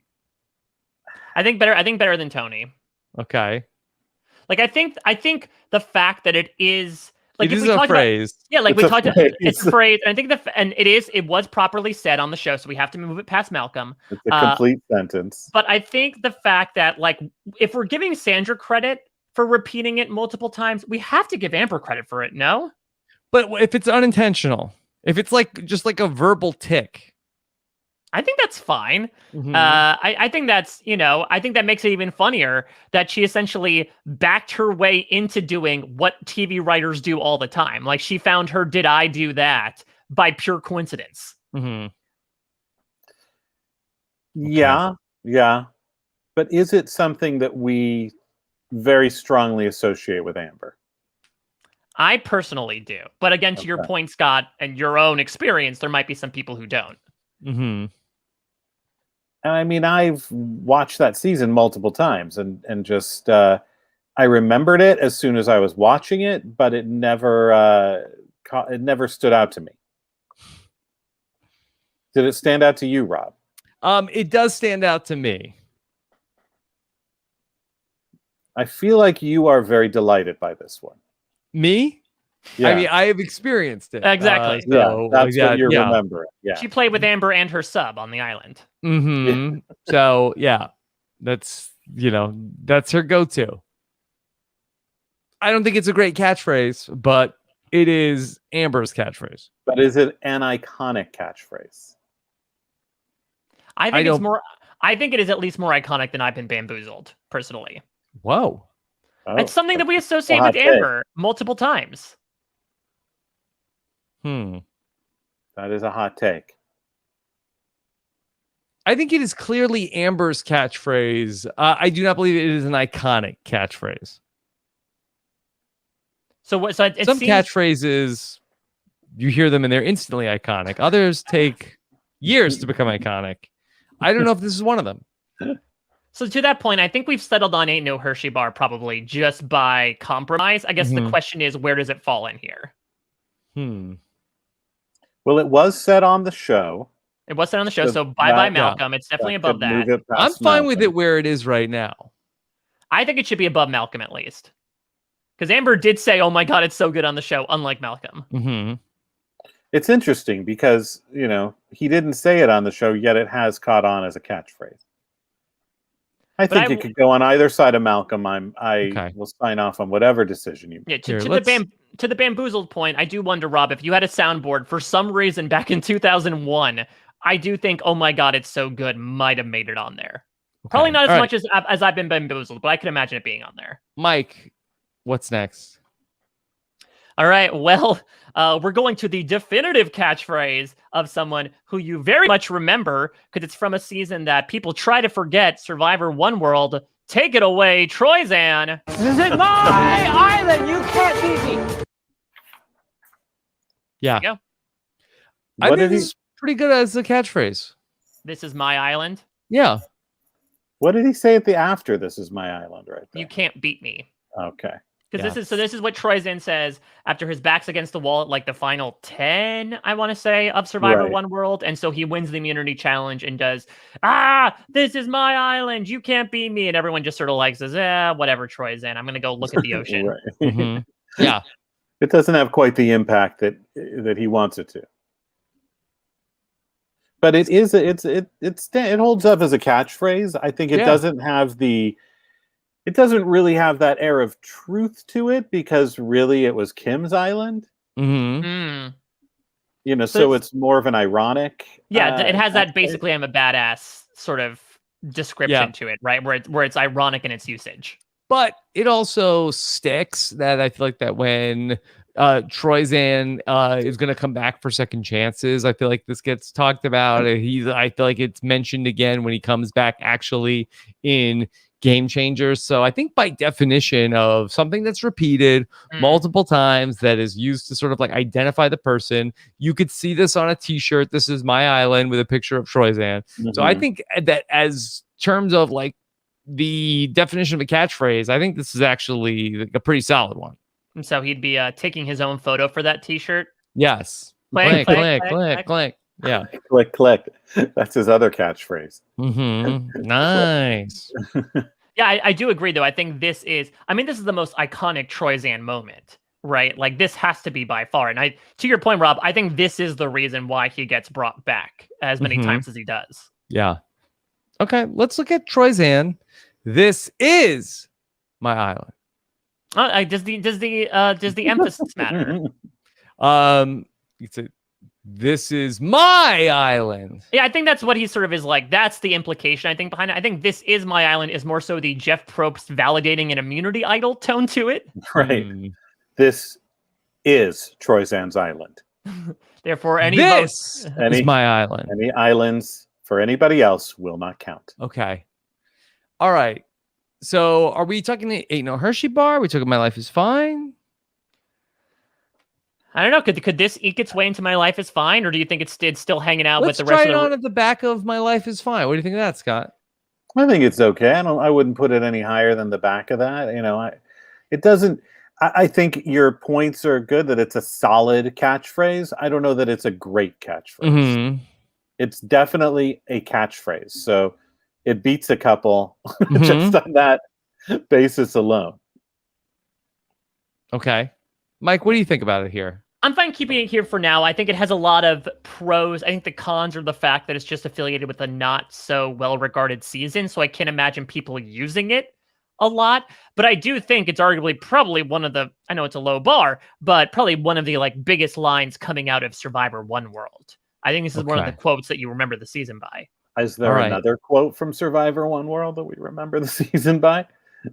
Yes, Kim. Yeah, I think there's a couple of Tarzan quotes that I think are pretty memorable. Ooh, yeah. Poop, not dirt, or vice versa. Quantum entanglement. Yeah. Colton has some quotes you want to forget also. Yes. Okay. There's a lot of Cat has a lot of stuff. Yeah. BLT has bacon in it. Mm-hmm, all right. Okay. All right. All right. This is a foot. All right. Yeah. Yeah. The nominal aphasia. Sure. So, all right. Let's go to whatever you have next, Mike. All right, we're going to get into a phase with a couple of phrases from challenges. And once upon a time, Rob, we talked about this all the way back during funny loved ones moments. Take it away once more, Mr. Thunder D. She died, dude. Yeah. Short and sweet, but She Died, Dude is one that I got many submissions for when I put out the call to the patrons. It's a good one. It's a good one. It is definitely caught on with fans. I give it an extra point for being the only catchphrase not uttered by a survivor, contestant. cast member, a contestant, or the host. This is Thunder D's legacy right now in Survivor. Yes. She died, dude. And an extra point just for being named Thunder D, which makes the whole thing more memorable and hilarious. And the sort of sheer casual nature that he is delivering this ostensibly tragic news by tacking the dude on. Yeah. A pre-ream dude. Yeah. Scott, would it be better or worse? She died, bro. I think the bro would be the better way to hear. If your grandmother had really died, I'd rather be told she died, bro. That indicates she died, dude, is more cavalier. Well, yeah, to that point, again, if I'm talking about like the visualization of a bro to me indicates more like button-down shirts. Dude is always to me like shirtless or, not wearing something with sleeves. So when you hear she died, dude, that to me feels much more. Dude is no sleeves, bro is sleeves. That's an amazing peek into your mind. Yeah. Yeah, but definitely more cavalier, like you said. It's more just like you're telling somebody supposedly that their grandmother died and just throwing in a dude like it doesn't. It's the same as like, oh yeah, I ended up going with pepperoni, dude. I didn't do the mushrooms. It's sort of that kind of. Probably like the most bedside manner that you could have would be basically she died. Yeah. Basically, the tribe did not want her here. No more. Actually, doesn't the D stand for doctor? So I think that's Thunder D's best bedside manner there. Okay. Actually, no, I don't want someone named Thunder Doctor. Thank you very much. Okay. It's a classic. It's a classic, and it's from a very iconic moment, which I think heightens it. All right, here we go. She died, dude. Let's go ahead and see what we have. And we have here, okay. All right. I think we're at least my life is fine. At least my life is fine. My question. So I would say either top of my life is fine, or I could be convinced to put bottom of worth playing for.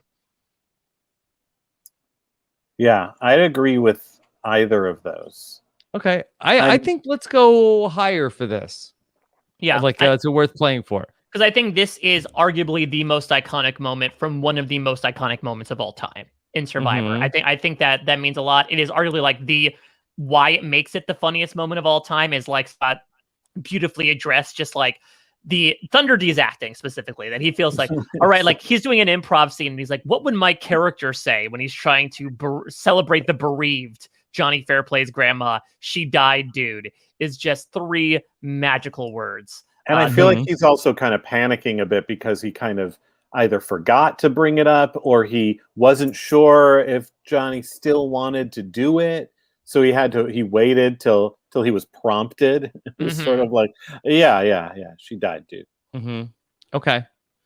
Let's do this here for the bottom of worth playing for, which is the tribe of spoken. Queen stays queen. She died, dude. Said only once, but instantly iconic. Oh, yeah. How do you think Sandra feels now that a Johnny Fairplay moment is besides her and worth playing for? Not good, but queen stays queen. She's still above it. Exactly. She might have something to say later on in this list about that placement in particular. All right. So, Mike, what's next? All right, we talked about other challenge moments. Let's do another blast from the past, Rob. We talked about this in funniest Jeff Probst moments, but it's worth another play. Spin and grin. Spin and grin. Spin and grin. Because this is unique because this is an attempt at a catchphrase that fails. So, like, how much do we weight that positively? That, like, wow, this is actually trying to become a catchphrase, but it does not catch fire whatsoever. It is like Becky and Sundra. No flame is here. Scott, should Spin and Grin have caught on? Should it have caught on? Absolutely not. Spin and Grin is the basically the tribe don't want you here no more. That's. So what you think? Mark Burnett came by like, oh, they should say Spin and Grin when they turn around. I love it because it's so awkward and so cringy. It's like a sort of a prelude to that crazy quote he made up with the British accent in Winners at War about the drink before the war. It's just he was trying to be a little more lighthearted, and it doesn't. He says it twice. He says it again. I think once. I think when Aubrey wins immunity.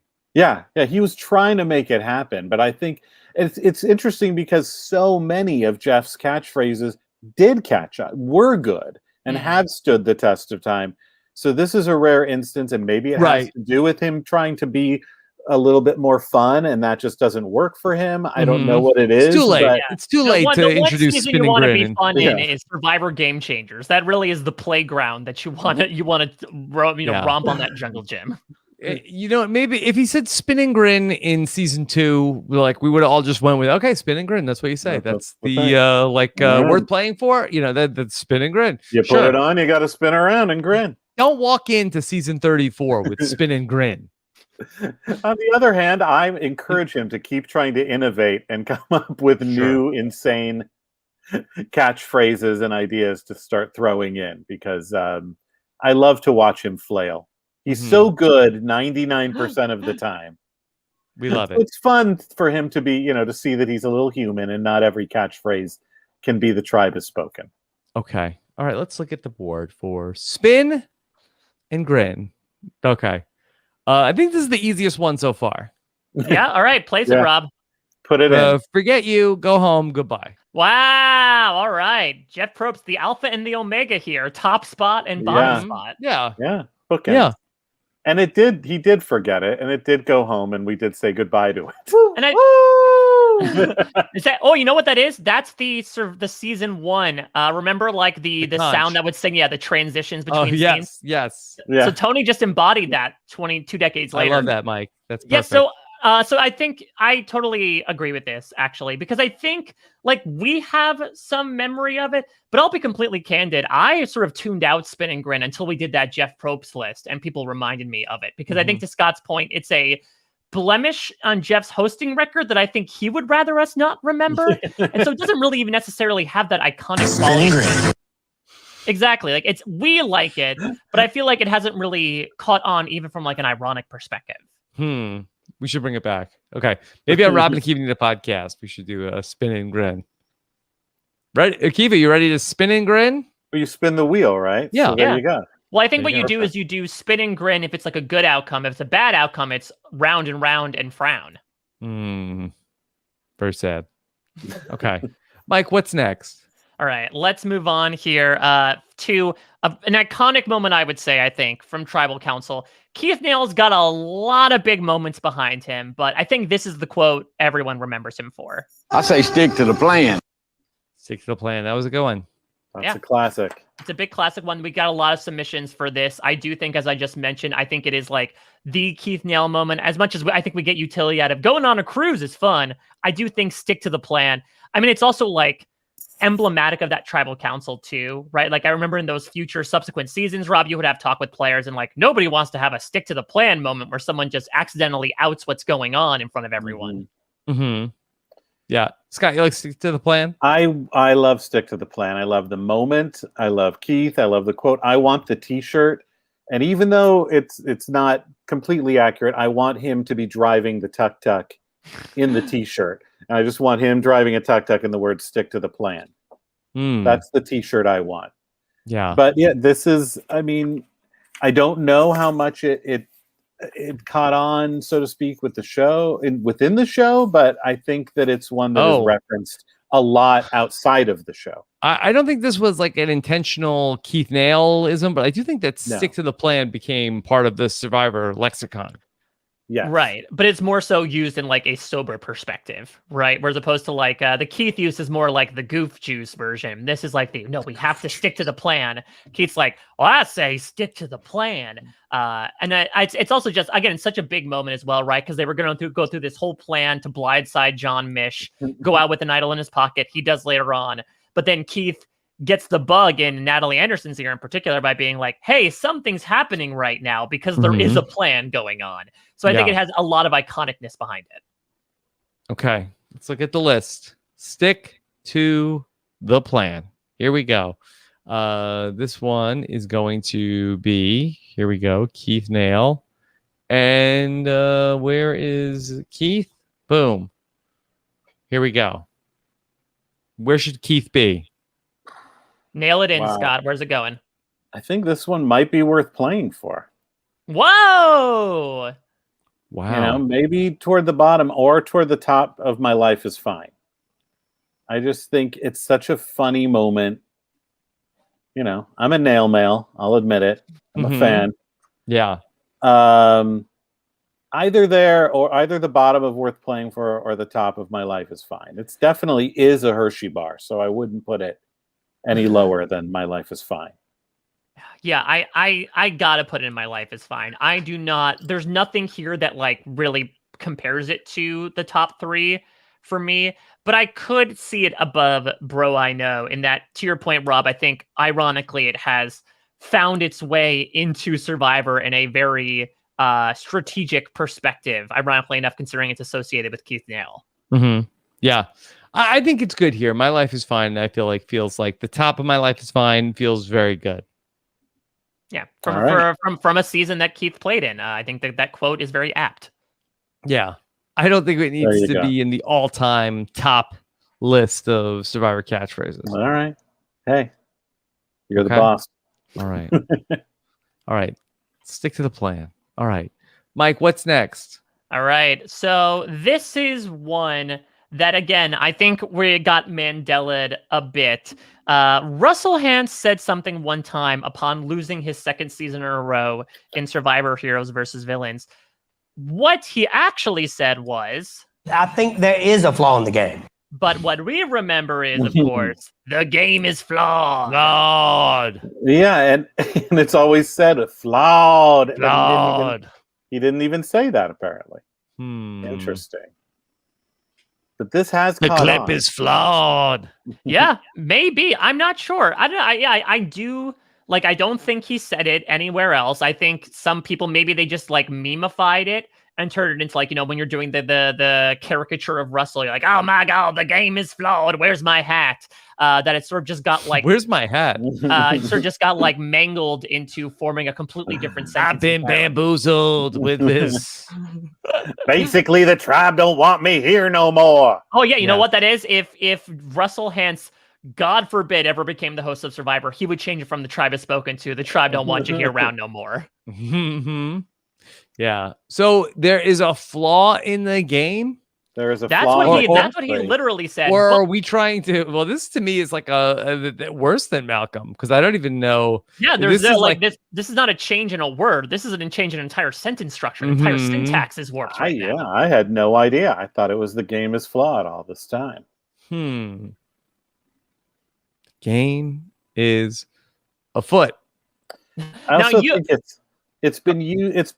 Sometimes as it's caught on, it's also used in a more mocking way. It's used sarcastically. Well, yeah, I think again, I would speak from Rob's experience. I think that's the only use for it, right? Is like if you're talking about like, oh, this thing is flawed. I can't believe the system's rigged against me. Like nobody is, I don't think, using it sincerely to talk about how something is flawed. Yeah. Boy, if Russell had been president, the vote count was flawed. It's rigged. Yeah, I was gonna say that's like that Russell was ahead of his time. That nobody, maybe Russell invented like nobody ever before they lost something like that said like, okay, there's a it wasn't me that lost. There was a problem with the system. Yeah, if Donald Trump had lost Survivor Samoa, I could see him offering $1 million to Natalie White to get the title. I don't know. I'm pretty sure this was invented by like 5-year-old children losing at Sorry, right? And being like, no, the dice rolled the wrong way because the stupid tilt of the house. That's why I lost. It was the game. Yeah. If the floor is flawed. If my children complained using such eloquent language as the game is flawed, I would let them win. Let them win. Yeah, all right. Well, you get to win because you constructed a very smart sentence. Okay. All right. Let's look at Russell, and I see a lot of pictures of Russell here. Mike, do you happen to know which Russell clip we're looking at? Yeah, it's the one where the answer to "Where's my hat" is right on your head, Russell. It's the look of him, I believe, in the reunion where he's just where "Hello Darkness, My Old Friend" comes on as he's playing in his head. Okay, I think I got the right one. Let's see. Okay, here we go. All right, is this correct Russell clip? That's the correct Russell. I also do believe he switched up the two Troyzans because I do think Spin and Grin is from Troyzan getting the necklace and him doing a little bit of a boogity boo this is my island. Sorry about that. Okay. All right, let me see if I can correct this. Okay. So here we go. Yeah. Let's move Spin and Grin down to the Who bottom knew here. Troyzan would be so prominent today? Yeah, so much Troyzan. All right, the list is flawed. Okay, Russell, is he in Forget You Go Home Goodbye?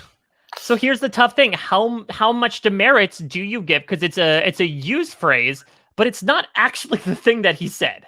Yeah, I say put it next to Malcolm, one way or the other. I mean, yeah, you're judging the catchphrase ultimately, not its origin.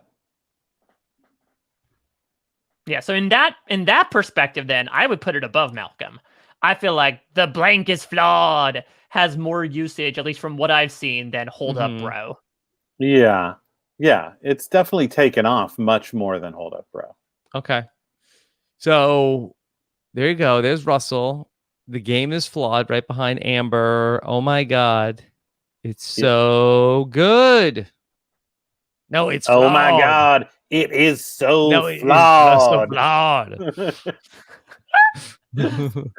Oh my God. It's so flawed. Okay. Mike. All right, let's move on here. This is something that Scott wanted to put in that I think is very interesting because this is a unique one. This is not necessarily like a catchphrase from a contestant. It's not really a catchphrase from Jeff Probst. This is a catchphrase from a season. I would suffice to say, I think this is the catchphrase of Survivor Ghost Island. Can you reverse the curse? Can you reverse the curse? Who's saying that in that clip? Who was that quote? I don't know. It sounds like the human equivalent of a didgeridoo. Like so much hum. going on. Can we hear that again? Yeah, let me see. I bet you it was Bradley. Can you reverse the curse? No, Oh, you know what? It's Dominic. I think it's Dominic. Yeah, it's just Dominic's Yeah, got like Dominic. that low, grumbly morning voice that he sounds like he's talking through one of those voice boxes. Yeah. Sounds like is he like Reverse the reading curse. the instructions or something? All right. So this is the catchphrase of a season, Scott. Yes, Rob. It's reverse the curse. I'm not saying it's good. I'm saying it's one that they really tried Just tried to to make make it into a happen. catchphrase. They really tried to make it happen. It's said many times throughout the season, partly because it is on the parchment and people have to read Right. it. So they really were sort of forcing this Trying to make it catchphrase. happen. I wanted this one because I thought it'd be fun to, throw a few curveballs in here. It's, Always fun. they're I just agree. I love the trying fun. so hard to make this into something. Yeah. And I don't know that it worked. It rhymes. You don't know? It's kind of catchy. Yeah, I don't think you it know. worked. I think you know, Scott. I don't think it worked. I don't think any curses were actually reversed. And it didn't ultimately even, the whole Ghost Island concept was very muddled, as we know. So No, I would say this is not even the most mimetic moment from Ghost Island. I think what has transcended Ghost Island is Blank has been maturing on Ghost Island for several years and has turned into this. Like, I don't think Right. people say reverse the curse anymore, which makes it the fetch of Survivor, right? Like, this Mhm. is Gretchen Wieners at the helm being like, all right, let's throw out this phrase, reverse the curse. And despite them repeating it again and again, stop making reverse the curse happen. And it didn't. It was cursed in its own All right. regard. Well, can the clip could reverse it come the back? curse? Yeah, could it come Okay. back on another season and reverse its All right. own curse? Mike, which clip is reverse the curse? Which That's picture is that? old grumbly himself, Dominic, sitting there reading it. Okay, got it. All right. Can The human Dominic, didgeridoo. yeah.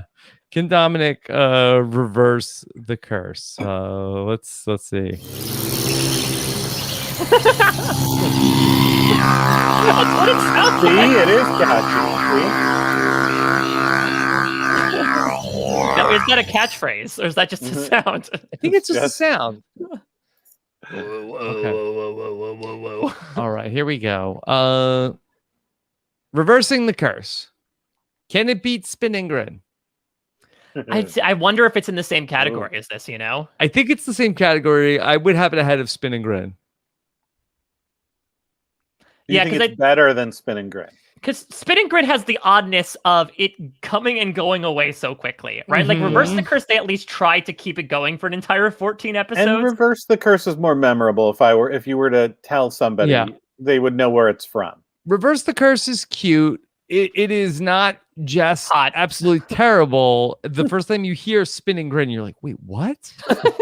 What do you want me to do? Especially because it's unprompted, right? Like as Scott said, It doesn't reverse even make the curse- sense. They're taking the necklace away from you. Why would you even be grinning? Yeah, exactly. Like you could see again a George Costanza bamboozled-esque rant about the phraseology spin and grin. Reverse the curse is silly and schlocky, but it fit in with the context of the season. Yeah. Okay. It's not as good as the show should deserve. Yeah. Or the show itself. Yeah, The show is better than this. absolutely. You're better than this. All right. Mike, all right. We're down to the last 10. Top Wow. 10. We're going quickly through those, but Rob, we're going to take you back, give you a little slice of home. We're going back to the Tambaki camp and hearing a little bit of inspirational speak from Mr. Butch Lockley. Believe in yourself, right? Yes. Okay. Well, this is good because nobody else brought like the visual aid. Mm-hmm. Could you imagine if Russell had a banner that says the game is flawed as his The luxury game item? is flawed. That's my Texas flag. Every morning I wake up and I thank God for two things. One, I'm alive. And number two, that the game is flawed. Oh my God, there is a flaw in this flag. Thank the flawed. Okay. Believe in yourself.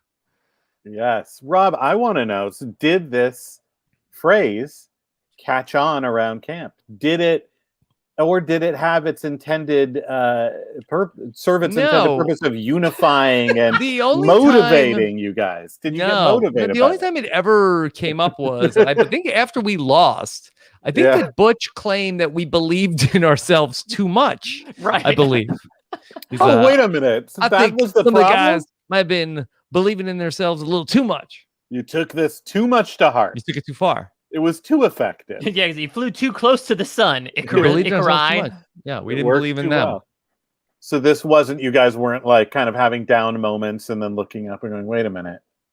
If we just believe in ourselves like that banner says. Yeah, but also like the banner shouldn't be a warning, right? It shouldn't be like a hubris or a cautionary tale of like believe in yourself asterisk, but not too much. Nobody ever tells you that advice. Don't believe in yourself too much. Now, had he brought that banner, would that have motivated you? Don't believe in yourself too much. It's a reasonable happy medium to shoot But it could still say believe in yourself, but just in smaller letters that don't. Yeah, maybe like believe in yourself asterisk. Not that much, though.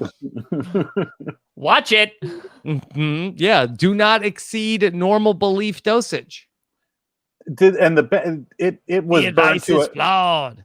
This banner did end up burnt to a crisp. Yes, am I correct? Appropriately. Yes. Yes. By Butch himself. Mm-hmm. So that's a fitting metaphor. Yeah, he believed in the concept of wood too much, and then he paid for it. Okay. I like that he has the visual aid. Yeah. I know. I think that's what partially what puts it on here. I think the fact that Butch also came in with a catchphrase, right? Like this is something sign. Yeah, he clearly like also fostered this identity around the school that he was a part of as well. So like this is something he brought into the game, which maybe outside of Sandra, I don't think any of these other people have. On the other hand, he didn't coin this phrase. He didn't, and it didn't come out. He might have been the first to say "believe in yourself." I'm going to Google that, and no, he wasn't the first to say. But he, and sure, some others were not coined, but it didn't roll out of his mouth organically. And on the other hand, there is something very endearing about it. It's very sweet that he brought this. It is, it is one of the more sincere catchphrases, right? It's not like, oh, believe in yourself, like, which is legitimately wanting to be motivational here. Dude. Yeah. Basically, believe in yourself, dude. Okay. Don't believe in yourself too much or your tribe don't want you around here no more. Yeah. All right. Let's go to the board for Butch's believe in yourself. Okay. So it's definitely not forget you go home goodbye. Yeah, but it's definitely a Hershey bar. Definitely it ain't no Hershey bar. I'm trying to figure out where it lies. Like, does it clear the not a catchphrase or mangled catchphrase of the three amigos that are Russell, Malcolm, and Tony. A new Three Amigos. If you had a T-shirt, Scott, that said "Believe in yourself" in this blue background with this font, would you immediately recognize it as Butch's flag? I would. Mm-hmm. Yes. But I don't think most people would. It would be even better if Butch's face were in there, looking with that look he had on his face when he discovered that he'd burnt down the camp. Mike, what if there were flames behind the banner on the T-shirt? That feels ironic, doesn't it? Or unless it's like, I don't know, is this a satanic cult that's You're on telling fire? Believe in yourself and the devil. But that would be a great T-shirt. Believe in yourself, and it's on fire. It's a reference to that moment. It's ironic. Put a little RHAP logo on there. You're set. I'm going to defer to you, Rob. I mean, where you were there, you lived with this. You lived this banner. Yeah. You lived Believe in Yourself. Okay. How about this for this? Could this be RHAP merch? Could we change the banner to Believe in Yourself? Oh, that's it. Print it. It's happening. Tricky. It's real. It's happening right now. Okay. I'm going to wear that shirt with flames. I want the flame version. Yes, but also make the O in yourself needs to be a bell. Okay. All right. Good. I like it. Except maybe not from above, because then it looks like a nipple. All right, maybe we'll get that ready for when we get to Survivor Amazon and the all-time top 40 rankings. All right. Is it better than Bamboozled? I feel like it's not as iconic as Bamboozled. Not as iconic as Bamboozled. I would put it behind, basically, I'm a Badass. I'm a Badass. Okay, ahead of Reem? I think ahead of Reem. Dude, I think it's the polar opposite of Reem's intent. I like it as before Reem, because then Reem is responding to Believe in Yourself. Screw you, dude. Okay. Tell me to believe in myself. All right. Mike, what's next? All right. Well, we talked about if sounds can be catchphrases. Let me throw another one up for debate here. Is Bing a catchphrase? I think it is. I don't think it's a sound. I can spell Bing. Yeah, I'm with you on that. I think it's ahead of woo woo. It's a word that you can spell and recognize. If I see a T-shirt or a lunchbox with Carl's face and the word Bing and a big exclamation point. I was gonna say, if you see a T-shirt that says Bing, it's like, oh, like, would you go to like some conference for SEO? Yeah. And if I see a lunchbox with Carl Boudreau's face on it with the word Bing above it, I'm wondering what those parents gave them, those children, to go to lunch with. Yeah. Idle nullifier. It's I think it's big. I think it's good. I mean, this is another one that got repeated by other cast members. That same I believe it was Kara and Allison and Angelina say it to Carl after they vote him out. Yeah, they use it back on him, which is heavy. It's also from a very idle nullifier. Yeah, there you go. They nullified his used catchphrase. it and they used it back on him. They nullified the catchphrase nullifier. Yeah, it's from a very iconic moment. I do think it is uniquely attached to Cebu himself, Carl Boudreau. Yeah, I mean, most people would say Ding, but he gave it that Cebu twist.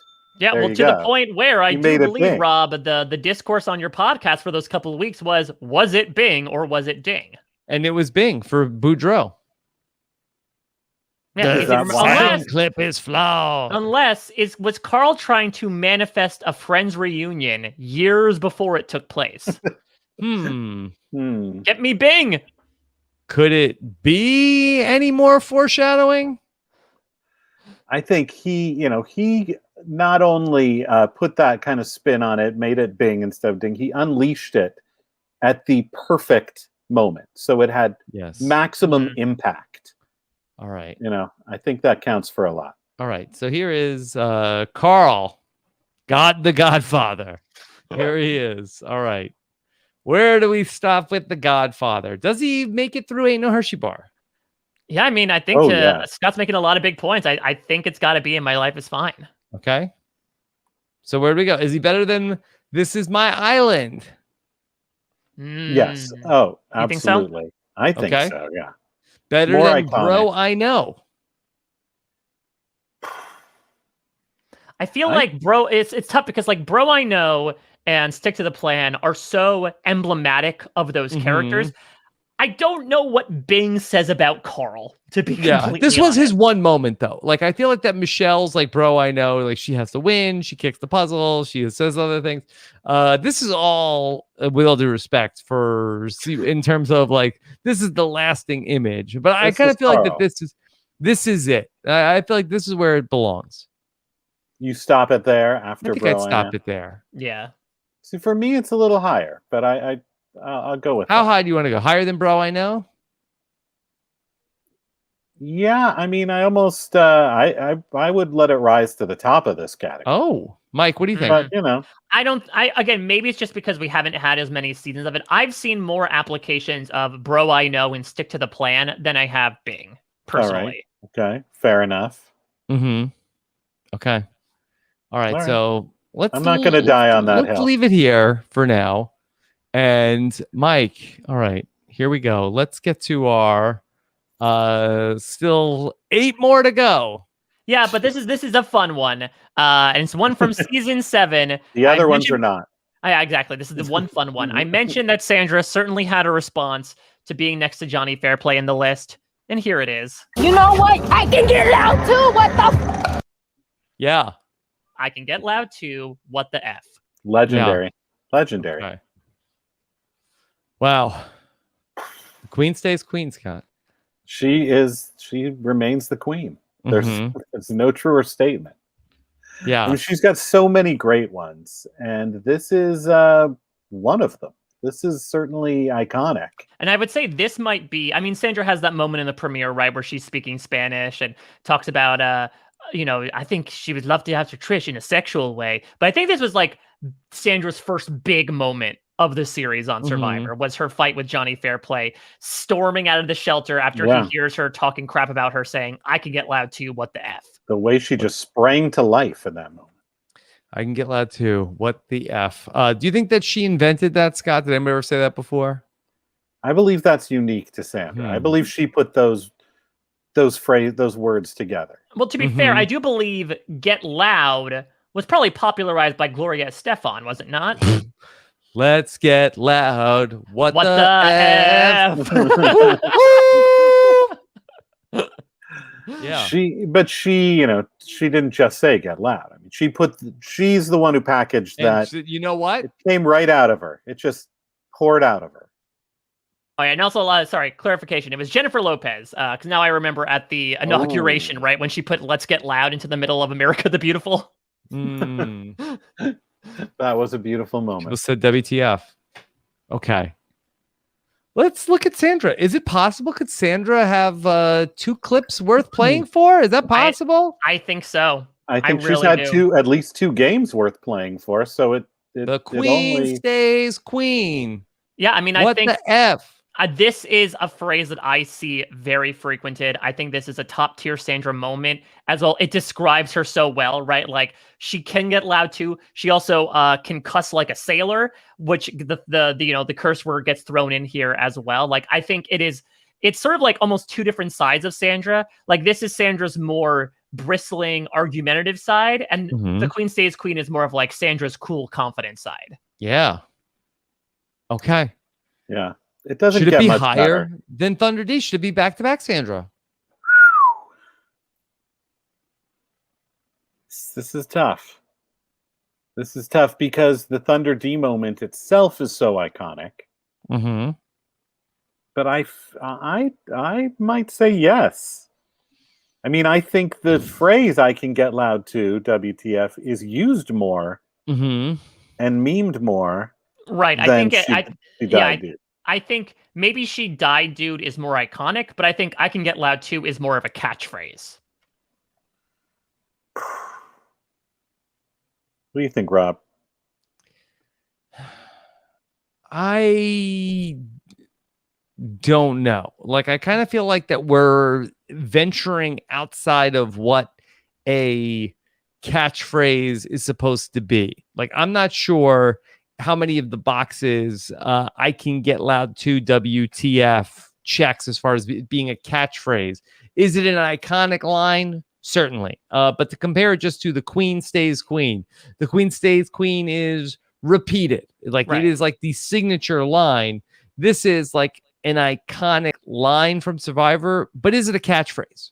Right. It's a phrase.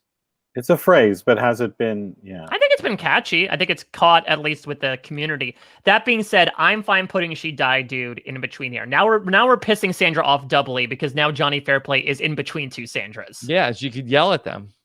Yeah, it's Sandra in stereo. Fairplay's buddy. Yeah. It's So- not you, John. It's your friend. That's what she So His grandmother died, Sandra. Mhm. She didn't know about that. Okay.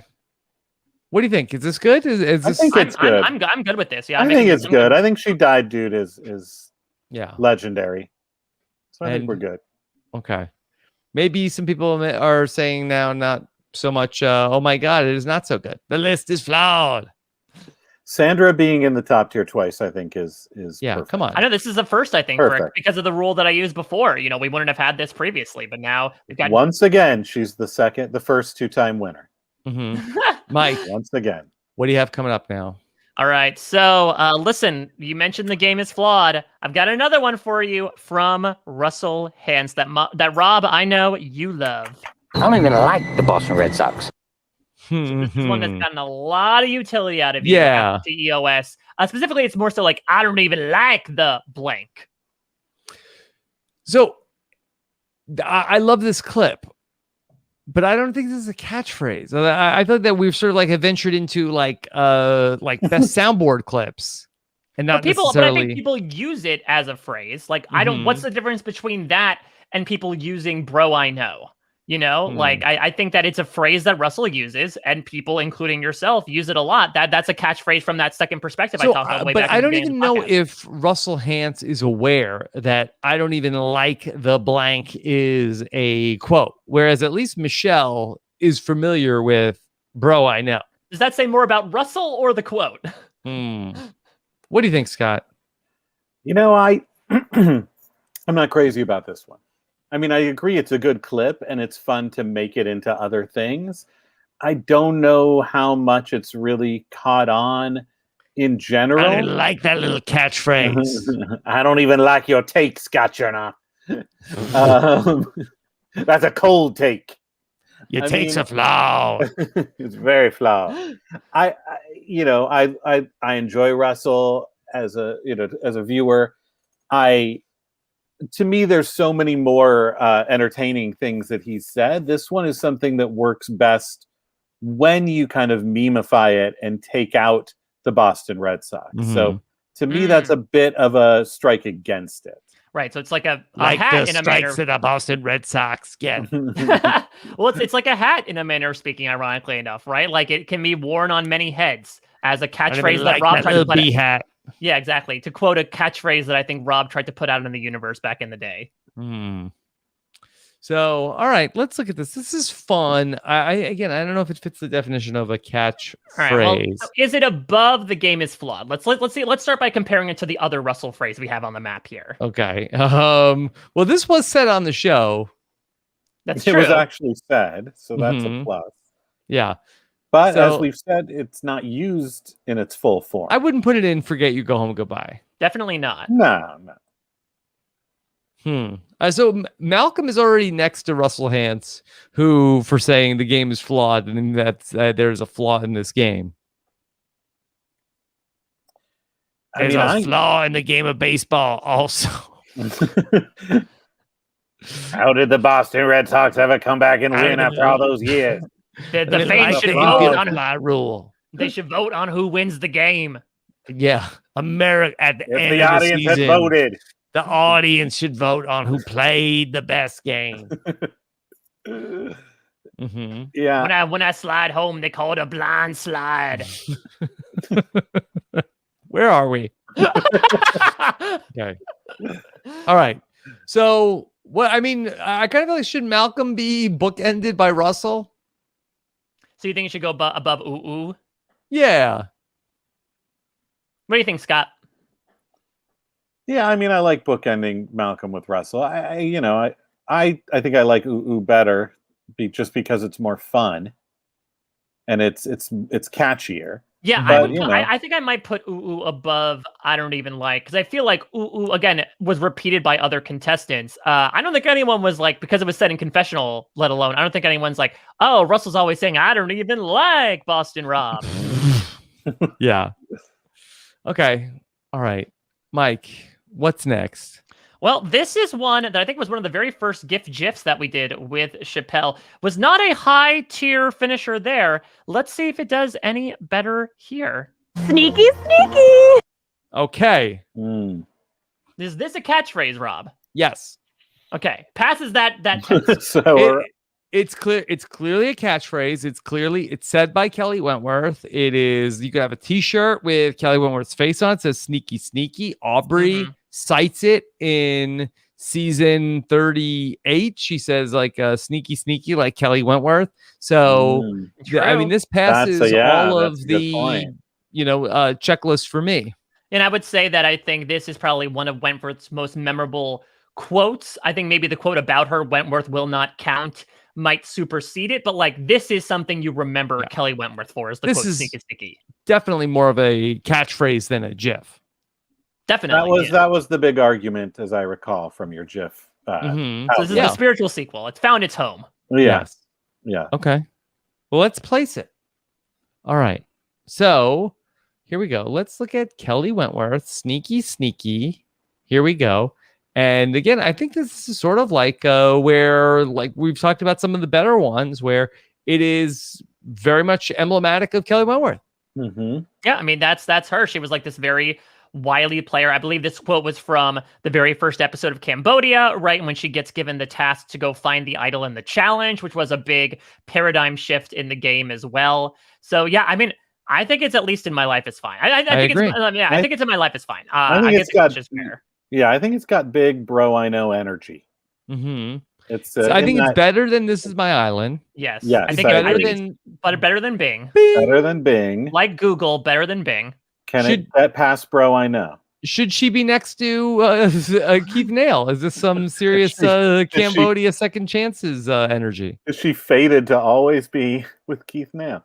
Yeah, it's interesting. I think you bring up an interesting point, Scott, that this is almost like the delighted version of Bro I Know. Yeah. Like if Bro I Know is Wednesday Addams, Sneaky Sneaky is that girl who goes to summer camp with her in Addams Family Values. Like very, very high energy, very positive. Exactly. I was on your wavelength, Scott. Seeing those two thumbnails next to each other of Bro I Know and Sneaky Sneaky, you can really see the symmetry and the contrast right there. Yeah. They're posed similarly but opposite the way the frame is composed, and Kelly is, like you said, so delighted. Yeah. Okay. I like this. Good spot. All right. Top 5 baby, Mike. All right. Let me welcome in the top 5 here. Morning, guys. That's it. That's our 5th from the bottom. "Come on in, guys," as said by Jeff Probst. Why did "Come on in, guys" make the cut as opposed to "First things first, immunity is back up for grabs," I mean, or that's "It is time to vote," or any of the other Jeff-isms? Well, I think "Come on in, guys" has been ruined for me by Dalton Ross, who pointed out that every time Jeff Probst says "Come on in, guys," it's said with the exact same cadence. He's looking down for some reason at the exact same spot on the ground. So I think what maybe puts this in above other Jeff Probst isms is the fact that he does it almost with the exact same tone, no matter where they are, no matter where it is in the season. He never says "Come on in, guys" any differently, as opposed to "Worth playing for," "It is time to vote." Always has different rhythms and melodies. Yeah. This is the same old song. Yeah. Does he say it in One World when it's an all-female Final 5? Does he get to "Come on in, guys"? I think he does. Like, I think he uses that that like catch-all term to refer to all people. I think we would have noticed if he didn't. Yeah, that would have been a spinning grin moment, right? Yeah. Yeah. "Come on in, gals." Yeah. All right. I mean, there's so many Jeff Probstisms. It is difficult to narrow them down. This one, I mean, this is a great one, and it works, and it's in all the episodes. I don't know how much it's really caught on beyond that. Although when I say that, I can say that I have called my children into bath time or bedtime many times by saying, "Come on in, guys," in a Jeff Probst cadence. Well, that's the thing. I think what I love about it is that I love you, Jeff. It's so oddly said. Here, I'm gonna play it again. Come on in, guys. Why does he say it like that? Come on in, guys. Yeah. What? First of all, why is he blazing through it like a maglev train? Just like, come on, guys!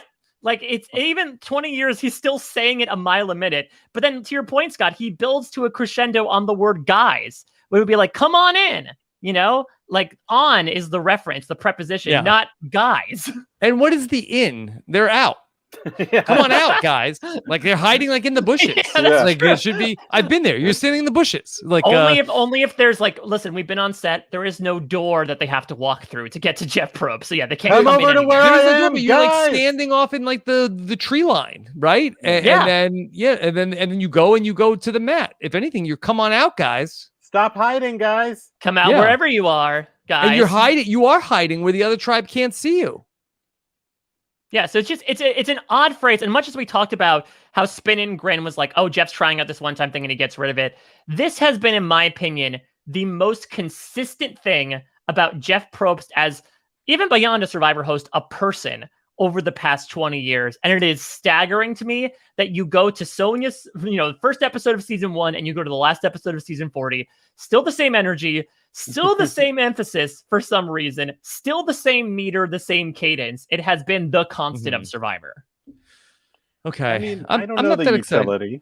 Go ahead. Yeah, for come on in, guys. But let's see. I mean, it's sort of his let's get ready to rumble. Yeah. It's not gross. Which is, don't dislike it. Well, this is his come on down, is it not? Yeah, come on down. All right. Come on in, guys. Better than forget you go home goodbye. It's an Ain't No Hershey bar, at least. Yeah, I think this is, as weird as it is the Jeff Probst catchphrase that works, unlike Spin and Grin. Yep. So. And he does say it on the show, so I think I would have to put it above that entire bottom row, at least.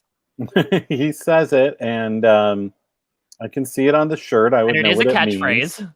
Should it be at the top of Ain't No Hershey bar? I'm good with that personally. I don't think it is like I could see maybe the bottom of my life is fine, but I think it's around that range because I think that it's not exactly like the tribe has spoken, as Scott spoke about in the very beginning of this podcast, has been mentioned so many times. Come on in, guys, has not made it out of the starting gate in terms of Jeff Probst catchphrases. I like it here because it's sort of like kicking off a tier of just a bunch of stuff. Like, come on in, guys. Here's the tier of I've been bamboozled. Basically, I'm a badass. Believe in yourself. Screw you, dude. Yeah. Drew and Richard and Reem are among the guys that he's telling to come on Banner, come on in. Yeah. Believe in yourself, Banner. Come on in. 2 Russells. Tony sound effects. Why not? Okay. All right. Anything else on come on in, guys? No, it's just I hope I broke people's analysis of that, much like the way that Dalton Ross broke him for me. I'm paying it forward, as Scott said at the beginning. I'm excited for it to come back. I can't wait to tune into the Survivor 41 premiere, because that is like, again, it's a warm bowl of chicken noodle soup. It's something you always know will be good, and you'll always come home to, and you'll be like, I don't know what this tastes like, but I'm grateful that I have it back in my life. It's a warm bowl of beef stew. Beef stew with some root beer. All right. Mike, we have 4 clips left. What do you got? All right. Well, listen, we're going to say goodbye, or I guess hello, to Russell Hantz one more time. But I guess this is a bit of like an assist here, because while Russell's saying it, he is not the only person to say it in Survivor Heroes versus Villains. If you ain't with me, you against me. Okay. So this is a take on, if you ain't with me, you against me, which they say, Boss and Rob initially said a version of it, then Russell took it, then Parvati pointed out that Russell took it, and then Sandra, of course, has the memorable moment of, I'm against you, Russell. Yeah, I like this one, Scott. I like it. I like that it's said a lot. I do think that when I hear it, what I jump to in my mind is Sandra's response, which is maybe the best part of it. Yeah, does the call work without the response? Only in that it's Oh, that one worked. Yeah. Is that Dominic? Whoa. That's Dominic backing me Yeah. up. Yeah. Okay. I mean, it's repeated. It's said by multiple players. It has to do with the game. Those are all good. Mm-hmm. I don't know how fun it is as a catchphrase. It does feel, though, a good microcosm of both Russell and Boston Rob, right? Mhm. Like, that speaks so much about both of their games. If you're not with me, you're against me. Okay, I'm here we go. villainizing anyone I know against where this goes on. All the right, list. do it, Okay. yeah. All right. All right, here we go. This clip that is the bond between Russell and Boston Rob Oh, should no, go. I know where it's going. It should go exactly on the bridge between Amber and Russell on the countdown. It should go right in between them. Right in between. Oh my God, it is so good, and the game is flawed.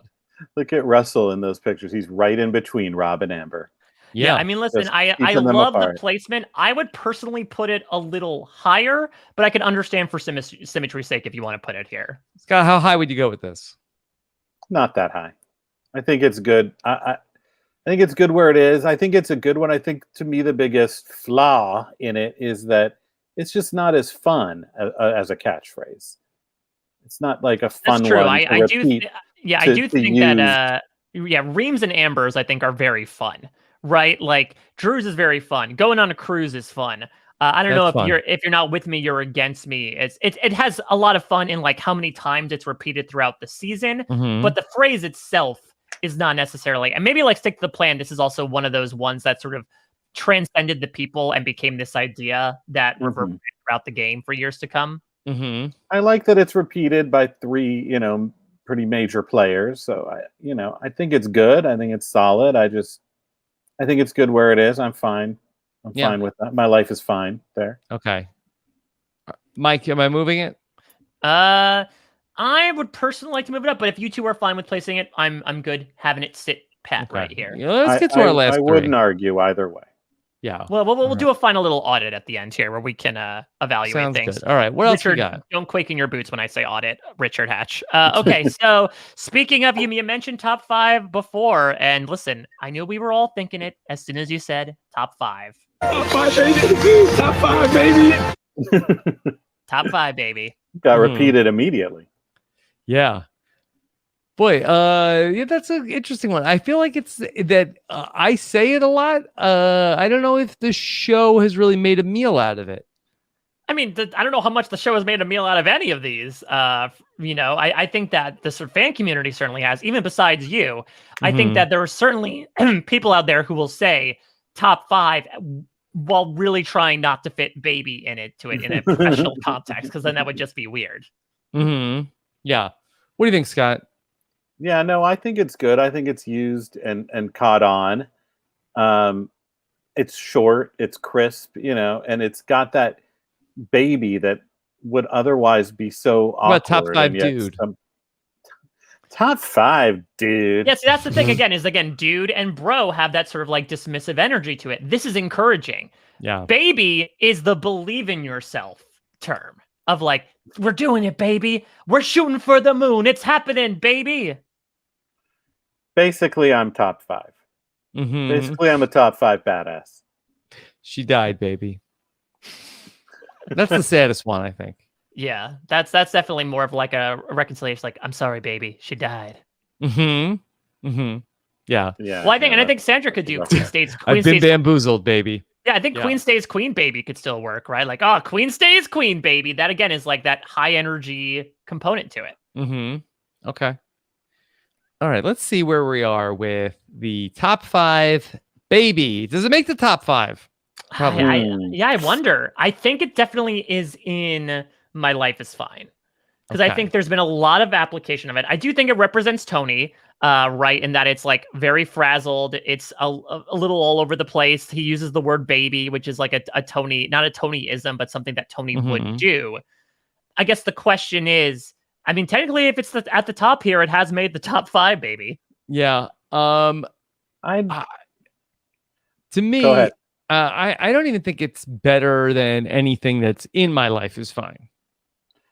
Yeah, I was going to say where I see it is right now at the bottom of My Life is Fine is I wouldn't take it any higher than that. Mm-hmm.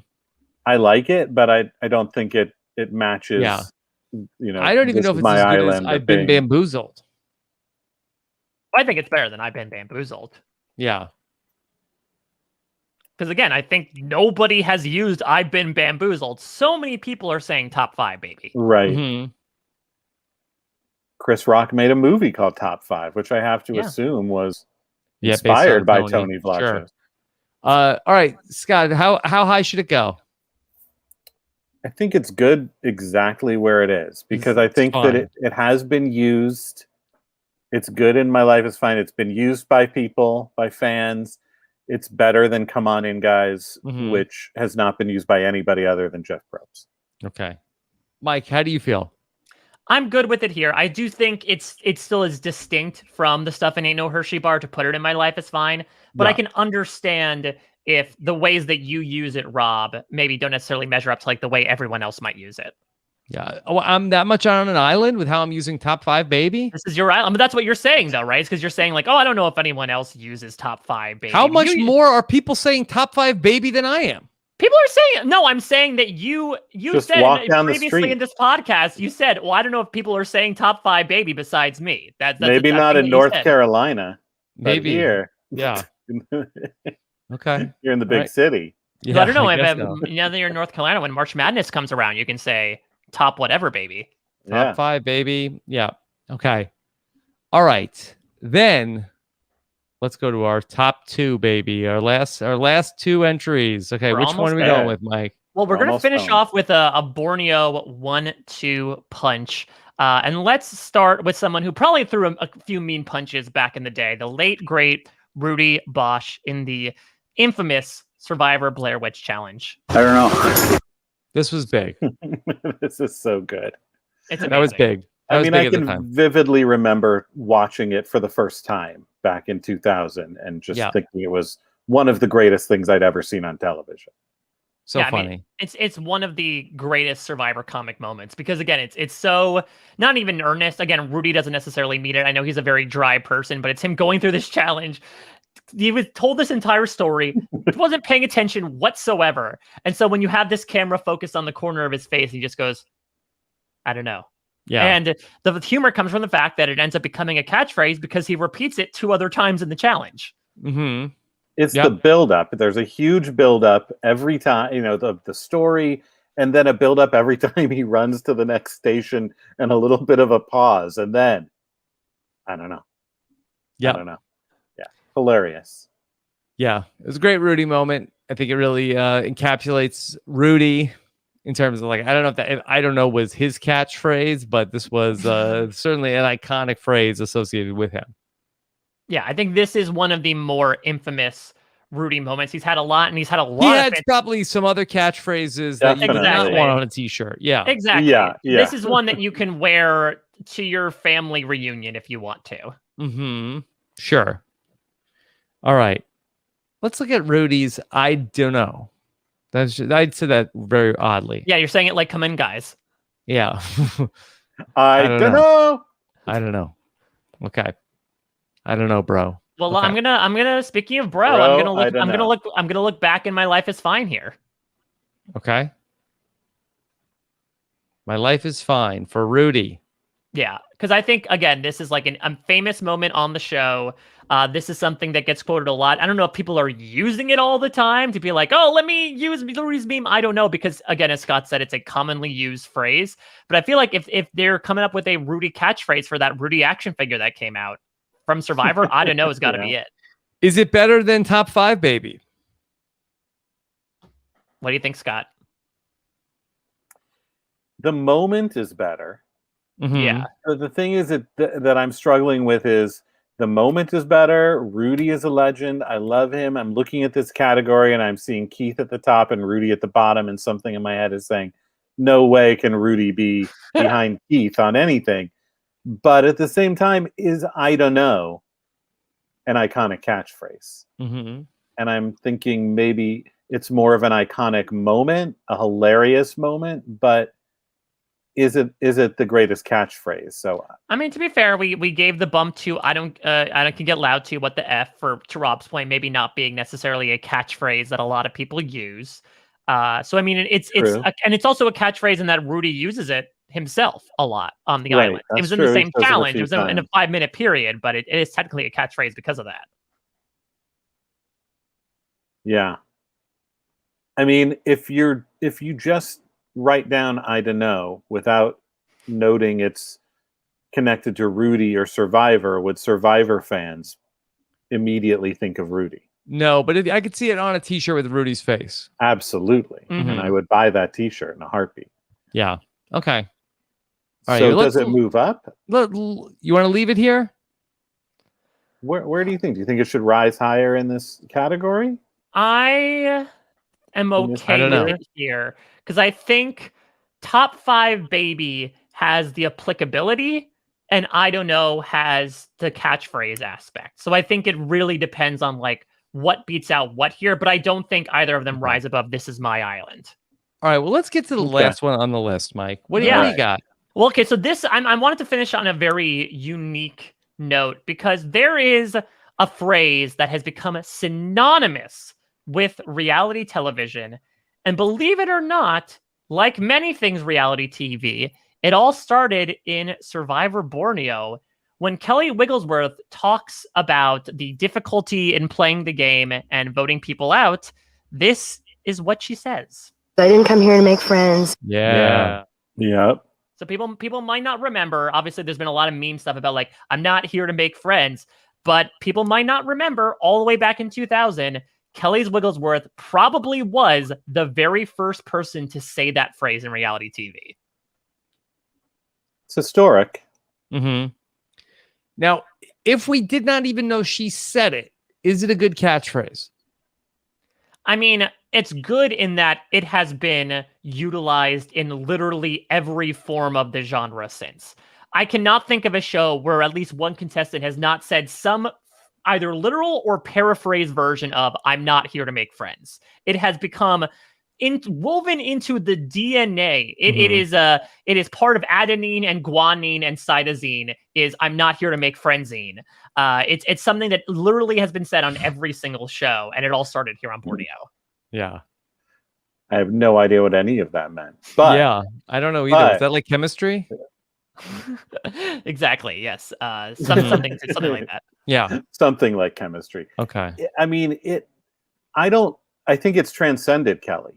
I mean, oh, absolutely. Yeah. It hasn't gone as far as The Tribe Has Spoken, in that has permeated the greater American sort of culture and vocabulary, but it has reached its tentacles out far into the world of reality TV. Oh, yeah. I mean, I would go so far as to say, if you said, which Survivor Borneo contestant said, I'm not here to make friends, I think Kelly Wigglesworth is maybe like number 10 on that list of what you would think. Mm-hmm. Yeah, it is interesting that she's the one who coined that. I don't know that it passes the t-shirt test. It's not like a hugely fun one.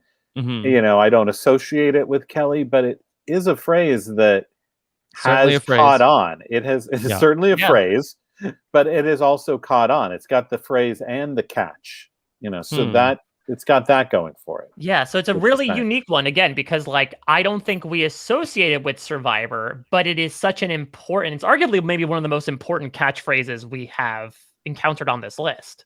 So I'm interested to know where you want to place this, Mike. Yeah, I don't know, because like, again, how much does importance weigh out over almost like memorability? I mean, I could be convinced to put it in worth playing for because of its importance, but I could also be convinced to put it in like My Life Is Fine because it's really not that memorable from Kelly. This is a list of Survivor's most iconic catchphrases. That to me, that I think it's like a sentiment that was repeated by many people across multiple shows, but I don't know if it was an iconic Survivor catchphrase. I mean, this one it's a little bit Mandela in that it's not, oh, they didn't say this word or they didn't say the sentence. It's more so like, oh, it came from this show and I don't remember it. Like people might assume that like a show that like Top Chef introduced, I'm not here to make friends. Here's what I'm thinking with this. Like, was this just like not even that it was parroted, that this was like such an original thought? Nobody had ever thought this before. Or did people who never even saw this just all come up with people on Big Brother who had not seen this particular episode of Survivor say like, hey, I didn't come here to make friends. Just like, is it just sort of like it's something that you would say anybody would say this in one of these situations? Was it inevitable? Yes. And it was just that Kelly's not necessarily special. She just happened to be the first person to say it. I think so. I guess in this context, because we talked about how some, like the person almost means more than the phrase. I think in this case, the phrase means a lot more than the person, but how much weight does that bear? Yeah, I mean, this could have been said by anyone. And it's certainly a successful catchphrase to the point where we're just used to hearing it. We don't even realize it came from Survivor. But is that potentially a mark against it? Because like you said, Rob, we're looking at the most iconic Survivor catchphrases. And I've been thinking about it mostly in terms of the iconic part of that. But there's also the Survivor part. And is this a phrase that's associated with Survivor? Tribe as spoken is associated with Survivor. Yes. I don't know. It's unsolvable. We're just going to have to walk away. Yeah. I'm not particularly high on it. I just think that it's something that it was like a sentiment that was bound to be said and thought of by people competing on these shows. All right, well, let's break it down then. Let's see what Scott did and talk about syntax. So, is it iconic? Yes, but not necessarily in the Survivor context. I think it's common. I don't know if it's iconic. Is it Survivor? No, as Scott said, like it's affiliated with so many shows that people don't remember it. Is it a catchphrase? Yes. So if it fulfills 1 out of the 3 criteria, I think for me that puts it in Ain't No Hershey Bar. Okay, I would agree. I think we can do like 1 out of 3 is Ain't No Hershey Bar, 2 out of 3 is My Life is Fine, 3 out of 3 is worth playing for. I think that makes the most sense. It's good that on the very last one we cracked the rubric. We finally figured it out. All right. So Mike, how high should it go? Good question. I mean, it was said on the show, so I wonder if it goes above all. And I know you want to keep your Russell Rob connection going. Should it be thematically? Should it be right behind Reem or in front of Reem? Yeah, I like it being next to Amber in that it is something that is like said, but people don't even realize that it's like a catchphrase. Like there's some poetry there with Amber's. Oh my God, it's so good that she doesn't realize that is also her catchphrase. And it does feel like Reem and Kelly both have that same energy, right? Of like, dude, screw you. I'm not here to make friends. Right. Yeah. I don't care if the tribe doesn't want me around here no more. All right, boy, this is our jam. I think this might be the list we've done with the most entries in the history of Outwit Outplay. Like we can't even fill. We can't even. We have to, smush the screen down a little bit to get the full list here. Okay, let's see what I can do here. Another record broken. Another record broken. All right, let's just take a look in retrospect at the list and any changes we want to make. Forget You, Go Home, Goodbye consists of the didgeridoo, Domgeridoo, Rob. Yeah. Reverse the Curse and Spin and Grit. Yeah, I think it makes sense that Spin and Grin's at the bottom here for many reasons. It's the worst offender in all the categories. It's beautiful. Okay. Appropriately, Jeff Probst says, "Come on in, guys," at the head of Ain't No Hershey Bar to the Australian Survivor Tribe of 12, which is, come on in, guys. I've been bamboozled. Basically, I'm a badass. Believe in yourself. Screw you, dude. I didn't come here to make friends. Oh my God, it's so good. The Russell one is that if you're not with me, you're against me. The game is flawed, aka there appears to be a flaw in the game. The Hold Up Reynolds, aka Hold Up Bro. Woo, woo. And I don't even like the Boston Red Sox. Yeah, so I'm looking at this now. It feels like Believe in Yourself is a little too high. Oh, I don't know. Believe in yourself too much. I don't know. Poor Butch. But it's just because. But I also now I'm looking at this. I'm like, I don't know if it's worse than Reem. I don't know if it's worse than Kelly. I don't know if it's worse than Amber. So maybe it ends up settling into the right spot. Okay. You tell me if you want to adjust it one way or the other. I think this is okay. Maybe the only other one I would suggest would be switching Richard and Drew. Because Drew was one of the first ones that we did. Now let's look back on it. Is this the right positioning for him? What do you think, Scott?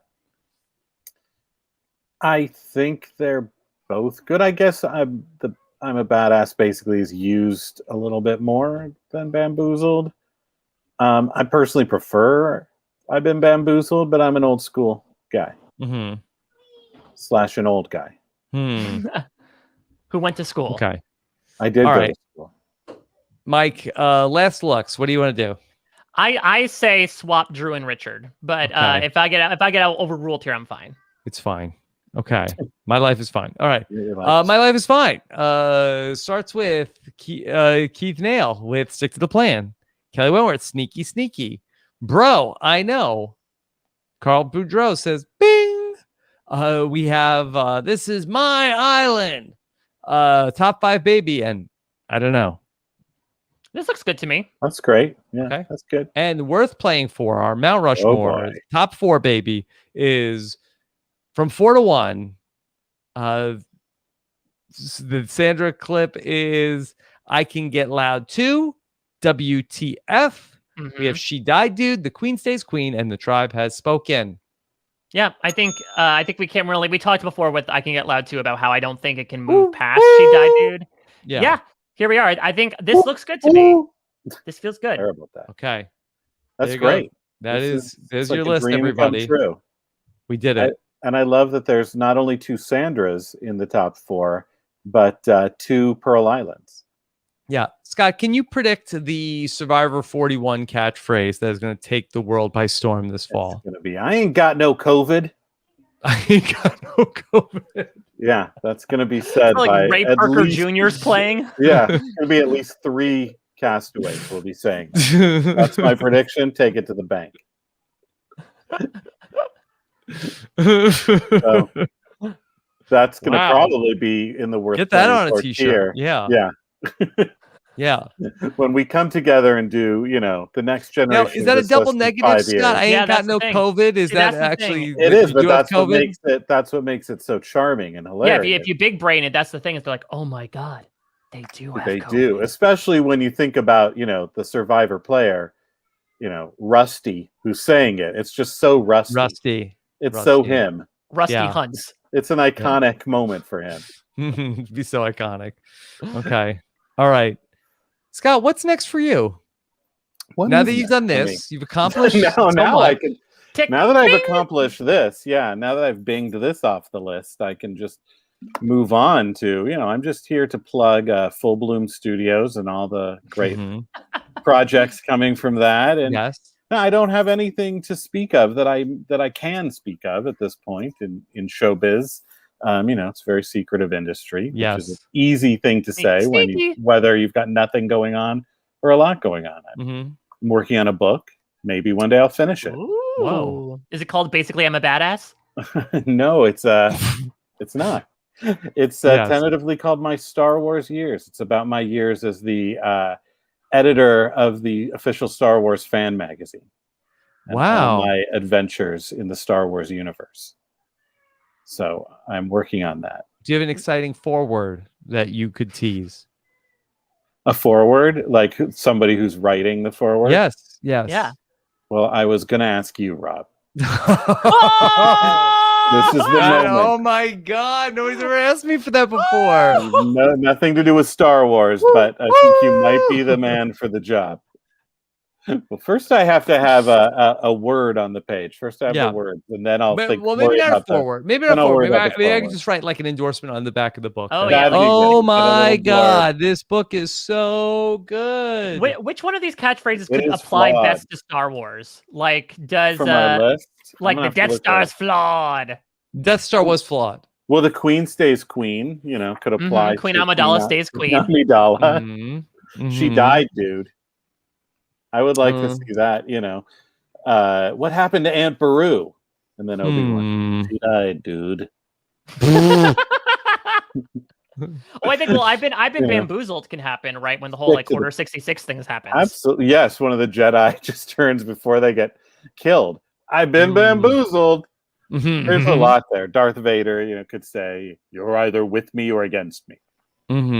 Yeah. And then, who Princess Leia could say, "I don't know about that," or "Oh no, I'm against." Oh no, it would be, "I'm against you." Yeah, and then Vader. there could be something where like the beginning of Empire Strikes Back, right, where they're like, I don't know if we should take on everyone at Hoth. It's like, I say stick to the plan. Let's take him Yeah. out. Red Nail standing by. We're gonna reverse this curse. I could, I could see Lando pulling off Spin and Grin. I think he might be the only character who could pull puts off on Han Spin and Grin. Solo's jacket. Yeah. Spin and Grin. What have we here? I would love to see Lando as a Survivor host. Come on in, guys. Oh, that would be fantastic. Yeah. I'm a huge Lando fan. Yeah. So yeah, that's what's coming up for me. Wow. That was so much. There's so much there. Yeah. So, All right. Join me on Twitter and you can get more of that kind of excitement.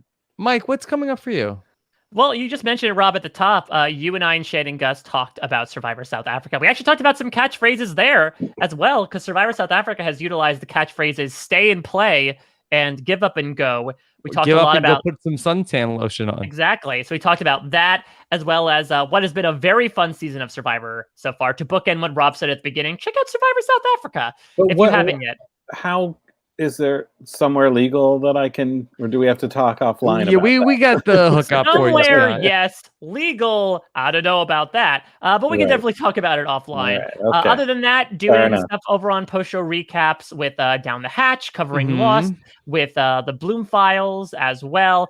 So a lot of things going on. Rob, you and I participated in Podcaster Mafia last week as well, which was a lot of fun. And we might be doing some other stuff with the patrons of RHAP coming up come July. So lots of fun stuff in the hopper.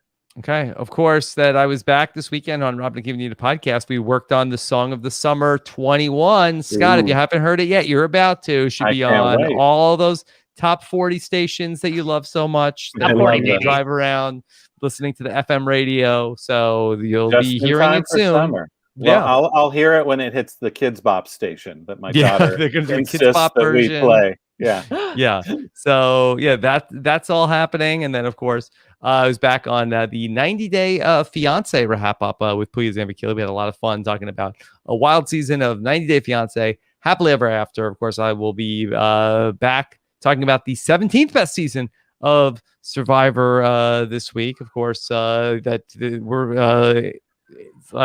sort of goofed here that this podcast is going up after you've already heard that podcast, but check that out. A lot of fun with Puya and Jenny on them. And then also check out back on News AF as well this week. So back to the full bore of it wasn't boring. The full schedule might be slate. Borat, aka Ream Daily. Yeah, the Ream of Survivor. Yeah. And also, we were a brand new podcast called "What's My Archetype?" that our own Hannah Shapiro, that she from the mind of Hannah Lil Nesson comes. Well, what just my archetype, where she's talking about different archetypes of Survivor with the actual players who define those archetypes. It's so awesome. Sounds awesome. Awesome. I think after 20 years where like players are admittedly from casting and editing put into certain boxes, it's cool to hear from those players about how they feel about it, how they feel about certainly other people that have come after them that have been that same stereotype as well. So it's a really cool series, and I'm glad Hannah is undertaking it. All right. Yeah, I'm just hoping they have another opening for a hunk, because then I'm in. Yeah. Maybe a bro or a dude. Thank you so much for joining us today. This was such a great idea. It's so much fun to go through it. Thank you for having me, and thanks for taking the idea and making my Outlist dreams come true. All right. Thank you, everybody, so much for checking us out. And if you watched the video, thank you so much as well. Be sure to subscribe to our YouTube channel for more fun here on Outwit, Outplay, Outlist. Take care, everybody. Have a good one. Bye.